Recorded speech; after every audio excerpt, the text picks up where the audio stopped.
Hello ನಮಸ್ತೆ students, welcome back to anti clock coaching academy. ನಾನು Nikhilesh, anti clock coaching ಅಕಾಡೆಮಿಯಿಂದ. Students, ನಿನ್ನೆ ಒಂದಿಷ್ಟು ಪ್ರಾಬ್ಲಮನ್ನು ಮಾಡಿದ್ದೇನೆ ನಾನು. ಇದರ ಕಂಟಿನ್ಯೂಷನ್ ಪಾರ್ಟನ್ನು ಇವತ್ತು ಮಾಡ್ತಾ ಇದ್ದೇನೆ. ಓಕೆ, ಇದೇ ರೀತಿ ಒನ್ ಅವರಿದ್ದು ನಾನು ಇನ್ನೂ ಕೂಡ ವೀಡಿಯೋಸ್ಗಳನ್ನು ಮಾಡ್ತಾ ಇರ್ತೇನೆ ಅಂತ ಅಪ್ಲೋಡ್ ಮಾಡ್ತೇನೆ. ಓಕೆ, ಸೊ ಇವತ್ತು ನಿನ್ನೆ ಏನು ಸ್ಟಾಪ್ ಮಾಡಿದ್ದೇನೆ ಅದರಿಂದ ಕಂಟಿನ್ಯೂಷನ್ ಮಾಡ್ತಾ ಇದ್ದೇನೆ. ಸೊ ಯಾರಿಗೇನಾದರೂ ಡೌಟ್ಸ್ಗಳಿದ್ದರೆ ದಯವಿಟ್ಟು ಕೇಳ್ಬೋದು ಆಯಿತಾ. So 1 second.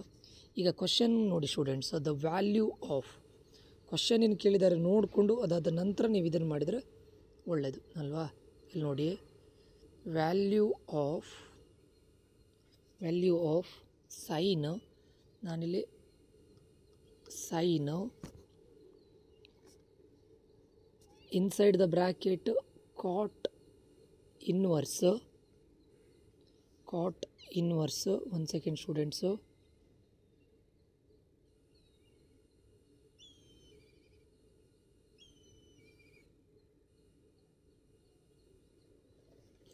Cot inverse, then inside the bracket cos, again inside the bracket tan inverse x. Okay, so ನಿಮ್ಗೆ ಈ ಕ್ವಶನ್ನ ನೋಡಿದಾಗ ಒನ್ ಟೈಮ್ ನಿಮಗೆ ಡಿಫ್ರೆಂಟ್ ಅಂತ ಅನಿಸ್ಬೋದು. ತುಂಬ ಆಪ್ಷನ್ಗಳನ್ನು ಕೊಟ್ಕೊಳ್ತೇನೆ. Square root of 1 + x² divided by 2 + x². Option B ಬಂದುಬಿಟ್ಟು square root of 2 + x² divided by 1 + x². Option C ಬಂದುಬಿಟ್ಟು square root of x² - 2 divided by x² - 1. Option D ಬಂದುಬಿಟ್ಟು square root of x² - 1 divided by x² - 2. Okay, so ಇದು ನಿಮ್ಗೆ ನೋಡಿದಾಗ ಇಲ್ಲಿ ನೋಡಿ, usual method ನಿಮ್ಗೆ ಗೊತ್ತಿದ್ರೆ ದಯವಿಟ್ಟು ರೆಗ್ಯುಲರ್ ಮೆಥಡ್ನೇ ಮಾಡಿ. ನಾನು ಯಾವಾಗಲೂ ಹೇಳೋದೇ, ಇನ್ ಕೇಸ್ ಇಲ್ಲ ನನಗೆ ಇದ್ರ ಬಗ್ಗೆ ಐಡಿಯಾನೇ ಇಲ್ಲ, ಗೊತ್ತೇ ಇಲ್ಲ ಅಂತ ಹೇಳಿದಾಗ ಮಾತ್ರ ನಾನು ಹೇಳಿದಂಥ ಶಾರ್ಟ್ಕಟ್ ಟ್ರಿಕ್ಸಿಗೆ ಹೋಗಿ ಆಯಿತಾ. ಕ್ವಶನ್ ಕೇಳಿದ್ದೇನು ನೋಡಿ, ಸೈನ್ ಆಫ್ ಬ್ರ್ಯಾಕೆಟ್ ಒಳಗಡೆ cot inverse, inside the bracket cos, inside the bracket tan inverse x. First ಏನು ಮಾಡಬೇಕು ಅಂತ ಕೇಳಿದ್ರೆ ನೀವು ಟ್ಯಾನ್ ಇನ್ವರ್ಸ್ ಎಕ್ಸ್, ಇದು ಸೇಮ್ ನಿನ್ನೆ ನಾವು ಏನು ಮಾಡಿದ್ದೇವಲ್ಲ ಅದೇ ಥರ. ಫಸ್ಟಿಗೆ ಏನು ಮಾಡೋಣ, ಅಸಂಪ್ಷನ್ ಮಾಡೋಣ. ಅಥವಾ assumption, let us assume that x = 0 ಅಲ್ವಾ. x = 0 ಹಾಕಿ ಫಸ್ಟ್ ಪ್ರಾಬ್ಲಮಿಗೆ ಹಾಕೋಣ. ಪ್ರಾಬ್ಲಮ್ ಎಲ್ಲಿಂದ ಬರಬೇಕು, ನಾವು ನಿಮ್ಗೆ ಗೊತ್ತಿದೆ ಪ್ರಾಬ್ಲಮ್ ಎಲ್ಲಿಂದ ಬರಬೇಕು ಅಂತ ಕೇಳಿದರೆ ಎಲ್ಲಿಂದ ಬರಬೇಕು ಸ್ಟೂಡೆಂಟ್ಸು, ಯಾವುದು ಈ ಕ್ವಶನಿಂದ, ಅಂದರೆ ಒಳಗಡೆ ಬ್ರ್ಯಾಕೆಟ್ ಒಳಗಡೆಯಿಂದ. ಬ್ರ್ಯಾಕೆಟ್ ಒಳಗಡೆ ಅಂದರೆ ಯಾವುದಾಗತ್ತೆ ಇವಾಗ ನೋಡಿ, ಇಲ್ಲಿ ನೋಡಿ x = 0 ಅಂತ ಹಾಕ್ತೇನೆ. Tan inverse of X, tan inverse of 0. Tan inverse of 0 ಎಷ್ಟಾಗುತ್ತೆ ಹೇಳಿ? ಟ್ಯಾನ್ ಇನ್ವರ್ಸ್ ಆಫ್ 0 ಎಷ್ಟಾಗುತ್ತೆ? This will be 0. ಕರೆಕ್ಟಾ? ಎಕ್ಸ್ ಇದ್ದಲ್ಲಿ 0 ಹಾಕಿದ್ದೇನೆ, ಟ್ಯಾನ್ 0 ಅಥವಾ tan inverse of X. Tan 0ನೂ 0ನೇ, ಅಥವಾ ಟ್ಯಾನ್ ಇನ್ವರ್ಸ್ ಆಫ್ 0 = 0. 0 ಡಿಗ್ರಿಗೆ 0 ಬರುತ್ತಲ್ಲ ವ್ಯಾಲ್ಯೂ, ಅದಕ್ಕೋಸ್ಕರ 0 ಬರುತ್ತೆ ಆಯಿತಾ. ಅದಾದಮೇಲೆ ಔಟ್ಸೈಡ್ ದ ಬ್ರ್ಯಾಕೆಟ್ ಏನಿದೆ ಕಾಸ್, ಬಟ್ ಇಲ್ಲಿ ನಮಗೀಗ ಟ್ಯಾನ್ ಇನ್ವರ್ಸ್ 0 ಎಷ್ಟು ಬಂತು? 0. ಕಾಸ್ ಆಫ್ 0 ಆಗುತ್ತೆ. ಕರೆಕ್ಟಾ? ಯಾಕೆ ಹೇಳಿ? ಕಾಸ್ ಆಫ್ 0 ಡಿಗ್ರಿ, ಆವಾಗೇನಾಗುತ್ತೆ? ಅದು 1 ಆಗುತ್ತೆ. ಕರೆಕ್ಟಾ? ಸೊ ಈಗ ಒಳಗಡೆ ಇರುವ ಟ್ಯಾನ್ ಇನ್ವರ್ಸ್ ಎಕ್ಸನ್ನು ಸಿಂಪ್ಲಿಫೈ ಮಾಡಿದ್ದೀರಾ, ಅದರಿಂದ ಹೊರಗಡೆ ಇರುವಂಥ ಕಾಸನ್ನು ಸಿಂಪ್ಲಿಫೈ ಮಾಡಿದ್ದೀರಾ. ಅದಾದ ನಂತರ ಇವಾಗೇನು ಕಾಟ್, ಅದ್ರ ಹೊರಗಡೆ ಕಾಟ್ ಇನ್ವರ್ಸ್ ಇದೆ. ಕಾಟ್ ಇನ್ವರ್ಸ್ ಆಫ್, ಈಗ ಕಾಸ್ 0 ಅಂದರೆ ಎಷ್ಟು ಬಂತು? 1. ಕರೆಕ್ಟಾ? ಕಾಟ್ ಇನ್ವರ್ಸ್ ಆಫ್ 1. ಕಾಟ್ ಎಷ್ಟಕ್ಕೆ 1 ಆಗುತ್ತೆ ಹೇಳಿ? ಕಾಟ್ ಎಷ್ಟು ಡಿಗ್ರಿಗೆ 1? 45 ಡಿಗ್ರಿ. ಕರೆಕ್ಟ್? ಯಾಕಂದರೆ ಟ್ಯಾನ್ 45 ಡಿಗ್ರಿ 1, ಕಾಟ್ ಮತ್ತು ಟ್ಯಾನ್ ರೆಸಿಪ್ರೋಕಲ್ ಆಗಿರ್ಲಿಕ್ಕೆ ಹೋಗಿ ಕಾಟ್ 45 1 ಆಯಿತು. ಇದಾದಮೇಲೆ ಹೊರಗಡೆ ನೋಡಿ ಸೈನ್ ಆಫ್, ಈಗ ನಾನು ಫಸ್ಟಿಗೆ ಇದನ್ನು ಮಾಡಿದ್ದೇನೆ, ಆಮೇಲೆ ಇದನ್ನು ಮಾಡಿದ್ದೇನೆ, ಆಮೇಲೆ ಇದನ್ನು ಮಾಡಿದ್ದೇನೆ. ಇದಿಷ್ಟಕ್ಕೂ ಬಂದಂಥ ಆನ್ಸರ್ ಯಾವುದು? ಸೈನ್ ಆಫ್ 45 ಡಿಗ್ರಿ ಆಯಿತಾ. ಈ ಬ್ರ್ಯಾಕೆಟ್ ಹಾಕ್ಕೊಂಡ್ರೆ ನೋ ಪ್ರಾಬ್ಲಮ್. ಸೈನ್ 45 ಡಿಗ್ರಿ ಎಷ್ಟಾಗುತ್ತೆ? = 1/√2. Okay, simple. ನಾನು ಏನೂ ಮಾಡಿಲ್ಲ ಸ್ಟೂಡೆಂಟ್ಸು. ಏನು ಮಾಡಿದ್ದು ಅಂತ ಕೇಳಿದರೆ ಎಕ್ಸ್ ಇದ್ದಲ್ಲಿ 0 ಅಂತ ಅಸಂಪ್ಷನ್ ಮಾಡ್ಕೊಂಡಿದ್ದೆ ಅಷ್ಟೇ, ಮತ್ತೇನೂ ಮಾಡಲಿಲ್ಲ. ಈಗ ಆಪ್ಷನಿಗೆ ಹೋಗ್ತೀರಾ, ಎಕ್ಸ್ ಇದ್ದಲ್ಲಿ 0ನ ಹಾಕಿ, ದಟ್ಸ್ ಇಟ್. ಯಾವ ವ್ಯಾಲ್ಯೂಗೆ, ನಾನು ಮೊದಲೇ ಹೇಳಿದ್ದೇನೆ ಎಲ್ಲ ಪ್ರಾಬ್ಲಮಿಗೂ ನಮಗೆ 100% ಇದು ಬರೋದಿಲ್ಲ. ಕೆಲವೊಂದು ಕ್ವಶನ್ಗಳು ನಿಮಗೆ ಏನು ಹೇಳ್ತಾರೆ 50% ಇದು ನಿಲ್ಲುತ್ತೆ. ಅದಾದ ನಂತರ ನೀವು ವೆರಿಫಿಕೇಷನ್ ಮಾಡಬೇಕಾಗತ್ತೆ ಆಯಿತಾ. ಸೊ 1 + ಇಲ್ಲೇ ಸಬ್ಸ್ಟಿಟ್ಯೂಟ್ ಮಾಡ್ತಾರೆ ನೋಡಿ, 1 + 0² ಇದೇನಾಗುತ್ತೆ ನೋಡಿ, 1 + 0² ಅಂದರೆ 1 √1/2 ಆಗುತ್ತೆ. ಸರಿಯಾ? √1/2, ಅಥವಾ ಇದನ್ನು ನಾನು 1/√2 ಅಂತ ಬರಿಬೋದಾ? ಯಾಕಂದರೆ √1 ಏನಾಗುತ್ತೆ? √1 ಅಂದರೆ 1/√2 ಸರಿನಾ. ನೆಕ್ಸ್ಟ್ ಪ್ರಾಬ್ಲಮ್ ನೋಡಿ, ಇದು ನೋಡಿ 2 ಇದೇನಾಗುತ್ತೆ √2/1 ಆಗುತ್ತೆ. √2/1 ಎಕ್ಸ್ ಇದ್ದಲ್ಲಿ 0 ಸಬ್ಸ್ಟಿಟ್ಯೂಟ್ ಮಾಡಿದ ಅಷ್ಟೇ. ಇಲ್ಲಿ ಎಕ್ಸ್ ಇದ್ದಲ್ಲಿ 0 ಸಬ್ಸ್ಟಿಟ್ಯೂಟ್ ಮಾಡಿದರೆ √2/1 ಆಗುತ್ತೆ. ಇಲ್ಲಿ ಮೈನಸ್ ಬರುತ್ತೆ, ಬಟ್ ರೂಟ್ ಒಳಗಡೆ ಮೈನಸ್ ಇಟ್ ಡಸಂಟ್ ಮ್ಯಾಟರ್, ಅದಕ್ಕೆ ನಾನು ಇದಂತ ತೊಗೊಳ್ತೇನೆ ಪ್ಲಸ್. ಇಲ್ಲೇನಾಗುತ್ತೆ 0 ಹಾಕಿದರೆ √1/2 ಅಥವಾ 1/2 ಆಗುತ್ತೆ, 1/√2 ಆಗುತ್ತೆ ಸ್ಟೂಡೆಂಟ್ಸ್. ಕರೆಕ್ಟಾ. ಈಗ ನೀವು ಕೊಟ್ಟಿರೋ ಆಪ್ಷನ್ನ ನೋಡಿ, ಅಲ್ಲ ನಮಗೆ ಇಲ್ಲಿ ಸಬ್ಸ್ಟಿಟ್ಯೂಟ್ ಮಾಡಿದಾಗ ಏನು ಆನ್ಸರ್ ಬಂತು ನೋಡಿ, ಇಲ್ಲಿ ಬಂದಾಗಲೂ ಸಬ್ಸ್ಟಿಟ್ಯೂಟ್ ಮಾಡಿದಾಗಲೂ ನಮ್ಗೆ ಆನ್ಸರ್ ಬಂದಿದ್ದು 1/√2. ಆಪ್ಷನಲ್ಲಿ ನೋಡಿ ಯಾವ ಆಪ್ಷನ್ಗೆ ನಿಮಗೆ 1/√2 ಬಂದಿದೆ ನೋಡಿ, ಆಪ್ಷನ್ ಎ ಅದಿಟ್ಟರೆ ಆಪ್ಷನ್ ಡಿ, ಇವೆರಡರಲ್ಲಿ ಒಂದು ಆನ್ಸರ್ ಆಗಿರುತ್ತೆ. ಅರ್ಥ ಆಯ್ತಾ. ಸೊ ಇದು ನಿಮ್ಮನ್ನ 50-50% ತಂದು ನಿಲ್ಲಿಸುತ್ತೆ. ಸೊ ಅದಕ್ಕೋಸ್ಕರ ಏನು ಮಾಡ್ತಾಯಿದ್ರೆ, let us assume that x = 0, that's it. ಅರ್ಥ ಆಯ್ತಾ. ಸರ್ ಯಾಕೆ x = 0 ತೊಗೊಂಡ್ರೆ 1 ತೊಗೊಳ್ಬೋದಿತ್ತಲ್ಲ ಸ್ಟೂಡೆಂಟ್ಸು. ಇಲ್ಲಿ ಇರೋದು tan x, tan 1 ನಿಮ್ಗೆ ವ್ಯಾಲ್ಯೂ ಗೊತ್ತಿದೆಯಾ, ಅಂದರೆ tan ಇನ್ವರ್ಸ್ ಆದರೂ ಗೊತ್ತಿದೆ, ಬಟ್ ಆಮೇಲೆ ಇಲ್ಲಿ ನೋಡಿ ಕಾಸ್ ಇಲ್ಲೊಂದೇನೋ ವ್ಯಾಲ್ಯೂ ಬರುತ್ತೆ, ಅದಕ್ಕೆ ಕಷ್ಟ ಆಗುತ್ತಲ್ಲ, ಅದಕ್ಕೋಸ್ಕರ 0 ಹಾಕಿ. 0 ಡಿಗ್ರಿ ಎಲ್ಲದಕ್ಕೂ ವ್ಯಾಲ್ಯೂ ಗೊತ್ತಿದೆಯಲ್ಲ ನಿಮಗೆ, 1 ಡಿಗ್ರಿ ವ್ಯಾಲ್ಯೂ ನಿಮ್ಗೆ ಗೊತ್ತಿದೆಯಾ, 0, 30, 45, 60, 90 ಅದೆಲ್ಲ ಈಸಿ ಅಲ್ವಾ. ಸೊ ಅದಕ್ಕೆ 0 ಡಿಗ್ರಿ ಅಂತ ತಗೊಂಡೆ. ಅದೇ ವ್ಯಾಲ್ಯೂನ ಎಲ್ಲ ಕಡೆ ಸಬ್ಸ್ಟಿಟ್ಯೂಟ್ ಮಾಡಿದ್ದಷ್ಟೇ, ಮತ್ತೇನು ನಾನು ಡಿಫ್ರೆಂಟಾಗಿ ಏನೂ ಮಾಡಿಲ್ಲ. ಅರ್ಥ ಆಯ್ತಾ. ಹೋಪ್ ಇದು ಅಂಡರ್ಸ್ಟ್ಯಾಂಡ್ ಆಗಿದೆ ಅಂತ ಅಂದ್ಕೊಳ್ತೇನೆ ಸ್ಟೂಡೆಂಟ್ಸ್. ಓಕೆ. ಈಗ ನೆಕ್ಸ್ಟ್ ಕ್ವಶನಿಗೆ ಹೋಗ್ತೇನೆ ನೋಡಿ. ನೆಕ್ಸ್ಟ್ ಕ್ವಶನ್ ಬಂದುಬಿಟ್ಟು ನಿಮ್ಮದು ದ ವ್ಯಾಲ್ಯೂ ಆಫ್ ಆಗಿದೆಯಲ್ಲ. ನೆಕ್ಸ್ಟ್ ಕ್ವಶನು ಇದು ಕಾಸ್ ಸ್ಕ್ವೇರ್ π/2 ಆಗಿದೆ. ಇಫ್ ನಾನು ಮೇನ್ ಬೇಕಾಗಿರೋ ಪಾಯಿಂಟ್ಗಳನ್ನು ಮಾತ್ರ ಬರೀತಾ ಇದ್ದೇನೆ, ಕಂಪ್ಲೀಟ್ ಕ್ವಶನ್ನ ಬರೆಯೋದಿಲ್ಲ. ಇಫ್ s = 2² - 1 / 2 ಪ್ಲಸ್ 3² - 2 / 6 ಪ್ಲಸ್ 4² - 5 / 12 ಆಮೇಲೆ dot up to 10 terms up to ಎಷ್ಟು ಟರ್ಮ್ ಅಂತ ಹೇಳ್ತಾ ಇದ್ದಾರೆ, 10 ಟರ್ಮ್ಸ್ ಅಂತ ಹೇಳ್ತಾ ಇದ್ದಾರೆ. ದೆನ್ s = ವಾಟ್ ಅಂತ ಕೇಳ್ತಾ ಇರೋದು. ಅವ್ರು ಕ್ವಶನ್ ಕೇಳ್ತಾ ಇರೋದು ಎಸ್ ಯಾವುದಕ್ಕೆ ಈಕ್ವಲ್ ಆಗುತ್ತೆ. Option A 120 / 11, option B 13 option B ಬಂದುಬಿಟ್ಟು 13 / 11, ಆಪ್ಷನ್ ಸಿ ಬಂದುಬಿಟ್ಟು 110 / 11, ಆಪ್ಷನ್ ಡಿ ಇದು 110 ಸ್ಟೂಡೆಂಟ್ಸು 110, ಆಪ್ಷನ್ ಡಿ 19 / 11. ನಿಮಗೆ ಇದರದ್ದು ರೆಗ್ಯುಲರ್ ಮೆಥಡ್ ಗೊತ್ತಿದ್ದರೆ ರೆಗ್ಯುಲರ್ ಮೆಥಡನ್ನೇ ಮಾಡಿ. ನಾನು ನಿನ್ನೆಯಿಂದ ಅದನ್ನೇ ಹೇಳ್ತಾ ಇರೋದು, ನಿಮಗೆ ರೆಗ್ಯುಲರ್ ಮೆಥಡ್ ಗೊತ್ತಿದ್ದರೆ ರೆಗ್ಯುಲರ್ ಮೆಥಡನ್ನೇ ಮಾಡಿ, ಅದರಲ್ಲೇನಿದೆ. ಓಕೆ, ಸಿಂಪಲಾಗಿ ನೋಡಿ. ಅವ್ರ ಕ್ವಶನ್ ಏನು ಕೇಳಿದ್ದು, ಇಲ್ಲಿ ಕೊಟ್ಟಿದ್ದಾರೆ 2² - 1 ಸೀರೀಸ್ ಕೊಟ್ಟಿದ್ದಾರೆ, 2² - 1/2, 3² - 2/6, 4² - 5/12 ಅಂತ ಕೊಟ್ಟಿದ್ದಾರೆ. ಆಯಿತು. ಕ್ವಶನ್ ಕೇಳಿದ್ದು ಅಪ್ ಟು 10 ಟರ್ಮ್ಸ್. ಟೋಟಲ್ ಎಷ್ಟು ಟರ್ಮ್ ಇದೆ, 10 ಟರ್ಮ್ ಇದೆ. ನಿಮಗೆ ರೆಗ್ಯುಲರ್ ಮೆಥಡ್ ಅಂದರೆ ಫಾರ್ಮುಲಾ ಹಾಕಿ ಅದನ್ನು ಮತ್ತೆ ಸಿಂಪ್ಲಿಫಿಕೇಷನ್ ಮಾಡಬೇಕು. ಆವಾಗ ಅದರದ್ದು ಸಮ್ಮನ್ನು ಕೇಳಿದ್ದಾರೆ. ಅಪ್ ಟು 10 ಟರ್ಮಿಗೆ ಸಮ್ ಏನಂತ ಕೇಳಿದ್ದಾರೆ. ಸಮ್ಮು ಫಾರ್ಮುಲಾ ಹಾಕಿದರೆ ಆಗುತ್ತೆ, ಆಗೋದಿಲ್ಲ ಅಂತಲ್ಲ. ಆಯಿತಾ. ಬಟ್ ಈಗ ಕರೆಕ್ಟ್ ಕೇಳ್ಕೊಳ್ಳಿ ಸ್ಟೂಡೆಂಟ್ಸು. ಇಲ್ಲಿ ಏನಾಗುತ್ತೆ ಅಂತ ಕೇಳಿದರೆ ನಾನು ಸಿಂಪಲಾಗಿ ಹೇಳ್ತೇನೆ ನೋಡಿ. ಫಸ್ಟಿಗೆ ಏನು ಮಾಡೋಣ ಅಂತ ಕೇಳಿದರೆ, ಇಲ್ಲಿ ನೋಡಿ, ಫಸ್ಟಿಗೆ ಏನಿದೆ 2² - 1 / 2 ಅಲ್ವಾ. 2² ಎಷ್ಟು 4 - 1 ಎಷ್ಟು 3. ಫಸ್ಟಿಗೆ ಏನು ಬರುತ್ತೆ 3/2 ಬರುತ್ತೆ. ಪ್ಲಸ್ ನೆಕ್ಸ್ಟ್ ಏನು ಹೇಳಿದ್ದಾರೆ 3² - 2, 3 ಅಂದರೆ ಏನು 9, 9 - 2 ಎಷ್ಟು 7, 7/6 ಪ್ಲಸ್ ಆಮೇಲೆ ಇದೆ 4² - 3, 16 - 3 ಅಂದರೆ 13 / 12. ಕರೆಕ್ಟಾ. ಇದನ್ನು ಫಸ್ಟ್ ಕೊಟ್ಟಿರೋ 3 ಟರ್ಮನ್ನು ಅವ್ರು ಕೊಟ್ಟಿದ್ದಾರೆ. ಕರೆಕ್ಟಾ. ಪ್ರಾಬ್ಲಮಲ್ಲಿ 3 ಟರ್ಮ್ ಕೊಟ್ಟಿದ್ದಾರೆ. ಆ 3 ಟರ್ಮಿಗೆ ಫಸ್ಟ್ ಸಮ್ಮನ್ನು ಫೈಂಡ್ ಔಟ್ ಮಾಡೋಣ. ಇದು ಎಷ್ಟಾಗುತ್ತೆ ನೋಡಿ, 3/2 ಅಂತ ಹೇಳಿದರೆ 1.5 ಅರೌಂಡ್ ಆಗುತ್ತೆ. ಸರಿನಾ.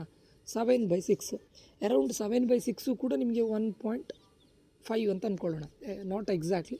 ಇದು ಕೂಡ 1.5 ಅರೌಂಡ್. ಆಯಿತಾ. ಸೊ ಇದಿಷ್ಟು ಮೂರನ್ನು ಆ್ಯಡ್ ಮಾಡಿದರೆ ನಿಮಗೆ ಆನ್ಸರ್ ಎಷ್ಟು ಬರುತ್ತೆ, ಮೋರ್ ದೆನ್ 3 ಅಂತೂ 100% ಬರುತ್ತೆ. ನಾನು ಇದನ್ನು 1.2ನೋ 1.3ನೋ ಏನೇ ತೊಗೊಂಡ್ರು ಮೋರ್ ದೆನ್ 3 ಅಂತೂ ಗ್ಯಾರಂಟಿ ಬರುತ್ತಲ್ಲ, ಅಥವಾ 1 ಅಂತ ತೊಗೊಂಡ್ರು ಮೋರ್ ದೆನ್ 3 ಅಂತೂ 100% ಬಂದೇ ಬರುತ್ತೆ. ಕರೆಕ್ಟಾ. ಬರೀ ಓನ್ಲಿ 3 ಟರ್ಮ್ಸಿಗೆ ಅವ್ರು ಕೊಟ್ಟಿರೋದು. ಬಟ್ ಅವ್ರು ಕೇಳಿದ್ದು ನಿಮಗೆ ಸಮ್ ಆಫ್ 10 ಟರ್ಮ್ಸ್ ಕೇಳಿದ್ದು. ಇಲ್ಲಿ ನೋಡಿ, ಸಮ್ ಆಫ್ 10 ಟರ್ಮ್ಸ್ ಕೇಳಿದ್ದು. ಇವಾಗ ನೋಡಿ ನಿಮ್ಗೆ ಆನ್ಸರ್ ಮೋರ್ ದೆನ್ 3 ಬರಬೇಕು. ಕರೆಕ್ಟಾ. ಮೋರ್ ದೆನ್ 3 ಬಂದಾಗ ಈ 13/11 100% ಆಗೋದಿಲ್ಲ. ಆಯಿತಾ. ಕರೆಕ್ಟ್ ಅಲ್ಲ. 19/11 100% ಆಗೋದಿಲ್ಲ. ಮೋರ್ ದೆನ್ 3 ಬರಬೇಕು. ಆಯ್ತಲ್ಲ. ಯಾಕಂದರೆ 13/11 ಮಾಡಿದರೆ ಎಷ್ಟಾಗುತ್ತೆ ಹೇಳಿ ಆನ್ಸರ್ 1 ಪಾಯಿಂಟ್ ಸಮಥಿಂಗ್. 19/11 ಮಾಡಿದರೆ ಎಷ್ಟಾಗುತ್ತೆ 1 ಪಾಯಿಂಟ್ ಸಮಥಿಂಗ್ ಆಗುತ್ತೆ. ಇದು ತುಂಬ ಬೇಸಿಕಲ್ಲ. 11 1s 11 2s ಆದರೆ 22 ಆಗುತ್ತೆ. ಬಟ್ ಇರೋದು 19. ಇದು ಹಾಗೆ 11 2s 22 ಇವೆರಡೂ ಅಲ್ಲ. ಒಂದೇ ಇದಾಗಿರುತ್ತೆ ಆನ್ಸರ್, ಅಲ್ಲ ಇದಾಗಿರುತ್ತೆ. ಸೊ ಇವೆರಡರಲ್ಲಿ ನೀವು ಆಪ್ಷನ್ ಇದು ಮಾಡಬೇಕು. ದಿಸ್ ಈಸ್ ಆಲ್ಸೋ 50% ಬಂದು ಸ್ಟಾಪ್ ಆಗುತ್ತೆ. ಅರ್ಥ ಆಯಿತಾ? ಅದಾದ ನಂತರ ಸ್ವಲ್ಪ ಲಾಜಿಕಲಿ ಗೆಸ್ ಮಾಡ್ಬೋದು. ಅದು ನಾನು ಹೇಳಿದ್ದೆಲ್ಲ ಹೇಗೆ ಮಾಡಬೇಕಂತ ಅದನ್ನು ಹೇಳ್ತೇನೆ. ಆಯಿತಾ? ನೀವು ಎಲ್ಲ ಆಪ್ಷನ್ ಆದಮೇಲೆ ಇದನ್ನೆಲ್ಲದನ್ನು ಟ್ರೈ ಮಾಡಬೇಕು. ಸಿಂಪಲ್ ಅಲ್ಲ, ಇದರಲ್ಲಿ ಏನು ಮಾಡ್ತಾ ಇದ್ದೀರಾ ನೀವು? ಏನೂ ಮಾಡ್ತಾಯಿಲ್ಲ, ಇರೋದನ್ನು ಇದು ಮಾಡ್ತಾ ಇದ್ದೀರಾ ಅಷ್ಟೇ. ಕರೆಕ್ಟಾ? ಓಕೆ ಸ್ಟೂಡೆಂಟ್ಸ್,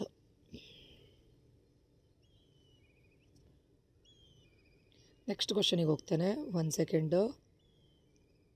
ರೆಕ್ಟ್ಯಾಂಗಲ್ ಪ್ರಾಬ್ಲಮ್ ಆಗಿದೆಯಲ್ಲ, ರೇಷಿಯೋ ಆಫ್ ವೇವ್ ಲೆಂತ್ ಕೂಡ ಆಗಿದೆ. ಫೈನಾ? ಫಿಶ್ಶಿದು ಹೇಳಿದ್ದೇನೆ. ದೆನ್ ವಿಚ್ ಕ್ವಶನ್ನು? ಟ್ಯಾನ್ ಎ ಟ್ಯಾನ್ ಮೈನಸ್ ಆಗಿದೆ. Then sine A sine B.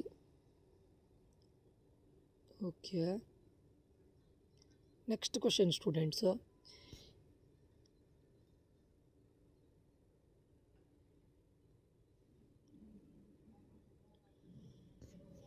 Next question ನೋಡಿ, ಇದು ಇನ್ವರ್ಸ್ ಟ್ರಿಗ್ನೋಮೆಟ್ರಿ ಫಂಕ್ಷನಿಂದ ನಿಮ್ಮ ಜಾಸ್ತಿ ಇನ್ವರ್ಸ್ ಟ್ರಿಗ್ನೋಮೆಟ್ರಿ ಫಂಕ್ಷನ್ಸಿಗೆ, ಮ್ಯಾಟ್ರೈಸಸ್ಸಿಗೆ, ಸೀಕ್ವೆನ್ಸ್ ಆ್ಯಂಡ್ ಸೀರೀಸಿಗೆ ಮತ್ತು ಸೆಟ್ಸಿಗೆ, ಇಂಥ ಪ್ರಾಬ್ಲಮಿಗೆಲ್ಲ ಇದು ಈಸಿಯಾಗಿ ಅಪ್ಲೈ ಆಗುತ್ತೆ. ಅಂದರೆ ಈಸಿಯಾಗಿ ಅಪ್ಲೈ ಆಗುತ್ತೆ, ಎಲ್ಲದರಲ್ಲೂ ಅಪ್ಲೈ ಆಗುತ್ತೆ. ಟ್ರಿಗ್ನೋಮೆಟ್ರಿ ಇದಕ್ಕೆ ಅಪ್ಲೈ ಆಗುತ್ತೆ. ಓಕೆ, ಈಗ ನೆಕ್ಸ್ಟ್ ಕ್ವಶನ್ ನೋಡಿ. If tan inverse A, if tan inverse A plus tan inverse B plus tan inverse C is equals to pi. ಇದನ್ನು ಪೈ ಅಂತ ಕೊಟ್ಟಿದ್ದಾರೆ. ಕ್ವಶನ್ ಕೇಳಿದ್ದು which of the following true, which one is true ಅಂತ ಕೇಳ್ತಾ ಇದ್ದಾರೆ. Following ಒಂದಿಷ್ಟು ಆಪ್ಷನನ್ನು ಕೊಟ್ಟಿದ್ದಾರೆ, ಅದರಲ್ಲಿ ಯಾವುದು ಟ್ರೂ ಅಂತ ಕೇಳ್ತಾ ಇದ್ದಾರೆ. ಆಪ್ಷನ್ ಎ ನೋಡಿ, A plus B minus C is equals to A B C. Option second ನೋಡಿ, A plus B plus C, sorry, A plus B plus C is equals to 2abc. Option 3 ನೋಡಿ, A B C is equals to 1. Option 4 ನೋಡಿ, A plus B plus C is equals to A B C. ಸರಿನಾ? ಇದು minus ಇಲ್ಲಿ option A. Question ನೋಡಿ students, if tan inverse A plus tan inverse B plus tan inverse C is equals to pi ಅಂತ ಹೇಳಿದ್ದಾರೆ. Usual method ಬರುತ್ತಾ? ಮಾಡಿ. ಆಯಿತಾ? ಬರೋದಿಲ್ವಾ? ಸ್ವಲ್ಪ ಯೋಚನೆ ಮಾಡಬೇಕಾಗತ್ತೆ. ಎಲ್ಲ ಟೈಮ್ ನೀವು ಏನು ಹೇಳ್ತಾರೆ, ಯೋಚನೆ ಮಾಡಬೇಕಾಗತ್ತೆ. ಕೆಲವೊಂದು ಟೈಮ್ ಡೈರೆಕ್ಟ್ ನಿಮ್ಗೆ ಆನ್ಸರ್ ಏನಂತ ಗೊತ್ತಾಗುತ್ತೆ. ಬಟ್ ಕೆಲವೊಂದು ಟೈಮ್ ನಾನು ಏನು ಮಾಡ್ಬೋದು ಇದನ್ನು ಶಾರ್ಟ್ಕಟ್ಟಲ್ಲಿ ಅಥವಾ ಲಾಜಿಕಲಿ ನಾನು ಏನು ಮಾಡ್ಬೋದು ಅಂತ ನೀವು ಥಿಂಕ್ ಮಾಡಬೇಕಾಗತ್ತೆ. ನೋಡಿ students, tan inverse A plus tan inverse B plus tan inverse C is equals to pi. ಅಲ್ಲಿ ಏನಾದರೂ ಕಂಡೀಷನ್ ಕೊಟ್ಟಿದ್ದಾರೆ ನಿಮಗೆ, A is not equals to B is not equals to C, ಹಾಗೇನಾದರೂ ಕಂಡೀಷನ್ ಕೊಟ್ಟಿದ್ದಾರಾ? ಕೊಟ್ಟಿಲ್ಲಲ್ಲ. ಆವಾಗ ಏನು ಮಾಡೋಣ? ನಾನು ಎ ಮತ್ತು ಬಿ ಮತ್ತು ಸಿ ಅನ್ನು ಈಕ್ವಲ್ ಅಂತ ತಗೊಳ್ತೇನೆ. ಅವ್ರು ಏನು ಕಂಡೀಷನ್ ಕೊಡಲಿಲ್ಲ which is not equals to ಅಂತ. ಸೊ ಇದಿಷ್ಟು ಎಕ್ಸ್ ಅಂತ ತಗೊಳ್ತೇನೆ. ಫೈನಾ? ಇದು ಹೋಪ್ ಅಂಡರ್ಸ್ಟ್ಯಾಂಡ್ ಆಗಿದೆ ಅಂತ ಅಂದ್ಕೊಳ್ತೇನೆ. ಈಗ ನೋಡಿ, tan inverse of x plus tan inverse of x plus tan inverse of x is equals to pi. ಕರೆಕ್ಟಾ? ಅವ್ರು ಕೊಟ್ಟಿರೋದು ಏನಲ್ಲಿ ಪೈ ಅಂತ ಕೊಟ್ಟಿದ್ದಾನೆ. ಯಾಕೆ ಸರ್ ಎಕ್ಸ್ ತಗೊಂಡ್ರಿ? A is equals to B is equals to C. ಇಲ್ಲಿ ಎ ಇದೆ, ಇಲ್ಲಿ ಬಿ ಇದೆ, ಇಲ್ಲಿ ಸಿ ಇದೆ. ಎಲ್ಲ ಕಡೆಯಲ್ಲೂ ನಾನು ಎಕ್ಸ್ ಅಂತ ತಗೊಂಡಿದ್ದೇನೆ. ಇದು ನಾನೇ ಅಸ್ಯೂಮ್ ಮಾಡ್ಕೊಂಡಿದ್ದು. ಕರೆಕ್ಟಾ? ಈಗ ನೋಡಿ ಏನಾಗುತ್ತಿದ್ದು, ಟ್ಯಾನ್ ಇನ್ವರ್ಸ್ ಎಕ್ಸ್ ಇದು ಏನಾಗುತ್ತೆ, 3 tan inverse x is equals to pi. ನಮ್ಗೆ ಬೇಕಾಗಿರೋದೇನು? ಟ್ಯಾನ್ ಇನ್ವರ್ಸ್ ಆಫ್ ಎಕ್ಸ್ ಬೇಕಾಗಿರೋದು. 3ನ ಆಚೆ ತೊಗೊಂಡು ಹೋಗೋಣ. ಟ್ಯಾನ್ ಇನ್ವರ್ಸ್ ಎಕ್ಸ್ ಎಷ್ಟಾಗುತ್ತೆ? π/3 ಆಗುತ್ತೆ. ಫೈನಾ? π/3 ಅಥವಾ ಎಕ್ಸ್ ಈಸ್ ಈಕ್ವಲ್ಸ್ ಟು √3. ಕರೆಕ್ಟಾ? ಯಾಕೆ ಹೇಳಿ √3? π/3 ಟ್ಯಾನು 60 ಡಿಗ್ರಿ. ಟ್ಯಾನ್ 60 ಡಿಗ್ರಿ ಎಷ್ಟಾಗುತ್ತೆ? √3 ಅಲ್ವಾ? ಅದನ್ನು ಬಂತು. ಕರೆಕ್ಟ್ ಅಲ್ಲ? ಇದರಲ್ಲಿ ಏನೂ ಡೌಟ್ ಇಲ್ಲ ಅಂತ ಅಂದ್ಕೊಳ್ತೇನೆ. ಆನ್ಸರ್ ಎಷ್ಟು ಬಂತು? √3 ಬಂತು. ಈಗ ಏನು ಮಾಡ್ತೀರಾ? ಡೈರೆಕ್ಟ್ ಆಪ್ಷನಿಗೆ ಹೋಗಿ. ಆಪ್ಷನಲ್ಲಿ ಏನು ಕೊಟ್ಟಿದ್ದಾರೆ ನೋಡಿ, A plus B minus C is equals to A B C, A plus B plus C is equals to 2abc, A B C is equals to 1 ಅಂತ ಕೊಟ್ಟಿದ್ದಾರೆ. A plus B plus C is equals to A B C. ಸರಿನಾ? ಇಲ್ಲಿ ನಾನು already ಏನಂತ assume ಮಾಡ್ಕೊಂಡಿದ್ದೇವೆ? A B C. ಇಲ್ಲಿ ನೋಡಿ, ಇಲ್ಲಿ ಈ ಇದರಲ್ಲಿ ನೋಡಿ, ಸಾರಿ ಎಲ್ಲಿ ಇಲ್ಲಲ್ಲ, ಇಲ್ಲಿ ನಾನು ಏನಂತ ಅಸ್ಯೂಮ್ ಮಾಡ್ಕೊಂಡಿದ್ದೇನೆ? A plus B plus C is equals to X ಅಂತ ಅಸ್ಯೂಮ್ ಮಾಡ್ಕೊಂಡಿದ್ದೇನೆ. ಹಾಗಾದರೆ ನಾವೀಗ ಏನು ಮಾಡ್ತಾ ಬರೋಣ? X A plus A B C ಇದ್ದಲ್ಲೆಲ್ಲ ಎಕ್ಸನ್ನು ಸಬ್ಸ್ಟಿಟ್ಯೂಟ್ ಮಾಡೋಣ. ಆಯಿತಾ? ಬಟ್ ಎಕ್ಸ್ ಅಂತ ಹೇಳಿದರೆ ಇಲ್ಲಿಗೆ ನಾನು ಇಲ್ಲಿ X plus X minus X substitute ಮಾಡ್ಬೋದಲ್ಲ. ಬಟ್ ಆಲ್ರೆಡಿ ನಮಗೆ ಎಕ್ಸ್ ವ್ಯಾಲ್ಯೂ ಗೊತ್ತಾಗಿದೆಯಲ್ಲ. ಇಲ್ಲಿ ನೋಡಿ, ಎಕ್ಸ್ ಏನು ಬಂದಿದೆ? ಇದಲ್ಲ ಸ್ಟೂಡೆಂಟ್ಸು, 1 ಸೆಕೆಂಡು. ಇದು ಇಲ್ಲಿ ನೋಡಿ ಎಕ್ಸ್ ಏನು ಬಂದಿದೆ √3. ಈಗ ನಾನು ಒಂದೊಂದೇ ಆಪ್ಷನಿಗೆ ಸಬ್ಸ್ಟಿಟ್ಯೂಟ್ ಮಾಡ್ಕೊಂಡು ಬರ್ತೇನೆ ನೋಡಿ, ನಿಮ್ಗೆ ಗೊತ್ತಾಗುತ್ತೆ ನೋಡಿ. ಆವಾಗ ಫಸ್ಟ್ ಆಪ್ಷನ್ ಏನಂತ ಕೊಟ್ಟಿದ್ದಾರೆ, ನಮಗೀಗ ಆನ್ಸರು ಫೈಂಡ್ ಔಟ್ ಮಾಡಬೇಕು. ಕರೆಕ್ಟಾ? ಫಸ್ಟ್ ಆಪ್ಷನ್ ಏನಂತ ಕೊಟ್ಟಿದ್ದಾರೆ ನೋಡಿ, a + b - c = ABC ಅಲ್ವಾ. ಇಲ್ಲಿ ಏನಂತ ಹೇಳಿದೆ ನಾನು, √3 + √3 - √3 ಏನು ಬರಬೇಕು ನಮಗೀಗ, √3 × √3 × √3 +√3 - √3 ಕ್ಯಾನ್ಸಲ್ ಆಗುತ್ತೆ. √3 ಇದೇನಾಗುತ್ತೆ, √3³ ಆಗುತ್ತೆ ಅಲ್ವಾ. ಇವೆರಡು ಈಕ್ವಲ್ಲ. ಸೊ ಆಪ್ಷನ್ ಎ ಅಲ್ಲ, ಆನ್ಸರ್ ಅಲ್ಲ, ಪಕ್ಕ ಅಲ್ಲ. ಆಪ್ಷನ್ ಬಿಗೆ ಹೋಗೋಣ. ಏನು ಕೊಟ್ಟಿದ್ದಾರೆ, a + b + c = 2ABC. ಇದೇನಾಗುತ್ತೆ, a + b + c ಅಂತ ಹೇಳಿದರೆ a + b + c √3 + √3 + √3 ಆಗುತ್ತೆ. ಕರೆಕ್ಟಾ? ಅವಾಗ ಏನು ಮಾಡ್ಬೋದು ನೀವು, ಆಪ್ಷನ್ ಬಿಯಲ್ಲಿ ಚಾನ್ಸಸ್ ಇದೆ. ಯಾಕೆ ಹೇಳಿ, √3 + √3 + √3 ಅಂದರೆ 3√3 ಆಗುತ್ತೆ.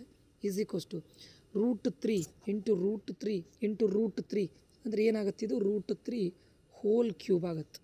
ಸರಿನಾ? ಏನಾಗುತ್ತೆ ಆನ್ಸರ್, √3³ ಆಗುತ್ತೆ. ಕರೆಕ್ಟ್ ಅಲ್ಲ? √3³ ಅಂದರೆ ಮೀನಿಂಗ್ ಏನು ಹೇಳಿ, ಅದನ್ನು ಕೂಡ ನಾನು 3√3 ಅಂತ ಬರಿಬೋದಲ್ಲ. 3√3 = 3√3. ಕರೆಕ್ಟಾ? ಸೊ ಅಲ್ಲಿ ಏನಾಗುತ್ತೆ ಅಂತ ಕೇಳಿದರೆ ನಿಮಗೆ ಇದು ಈಕ್ವಲ್ ಆಗುತ್ತೆ. ಇದು ನಿಮ್ಗೆ ಗೊತ್ತಿರಬೇಕು.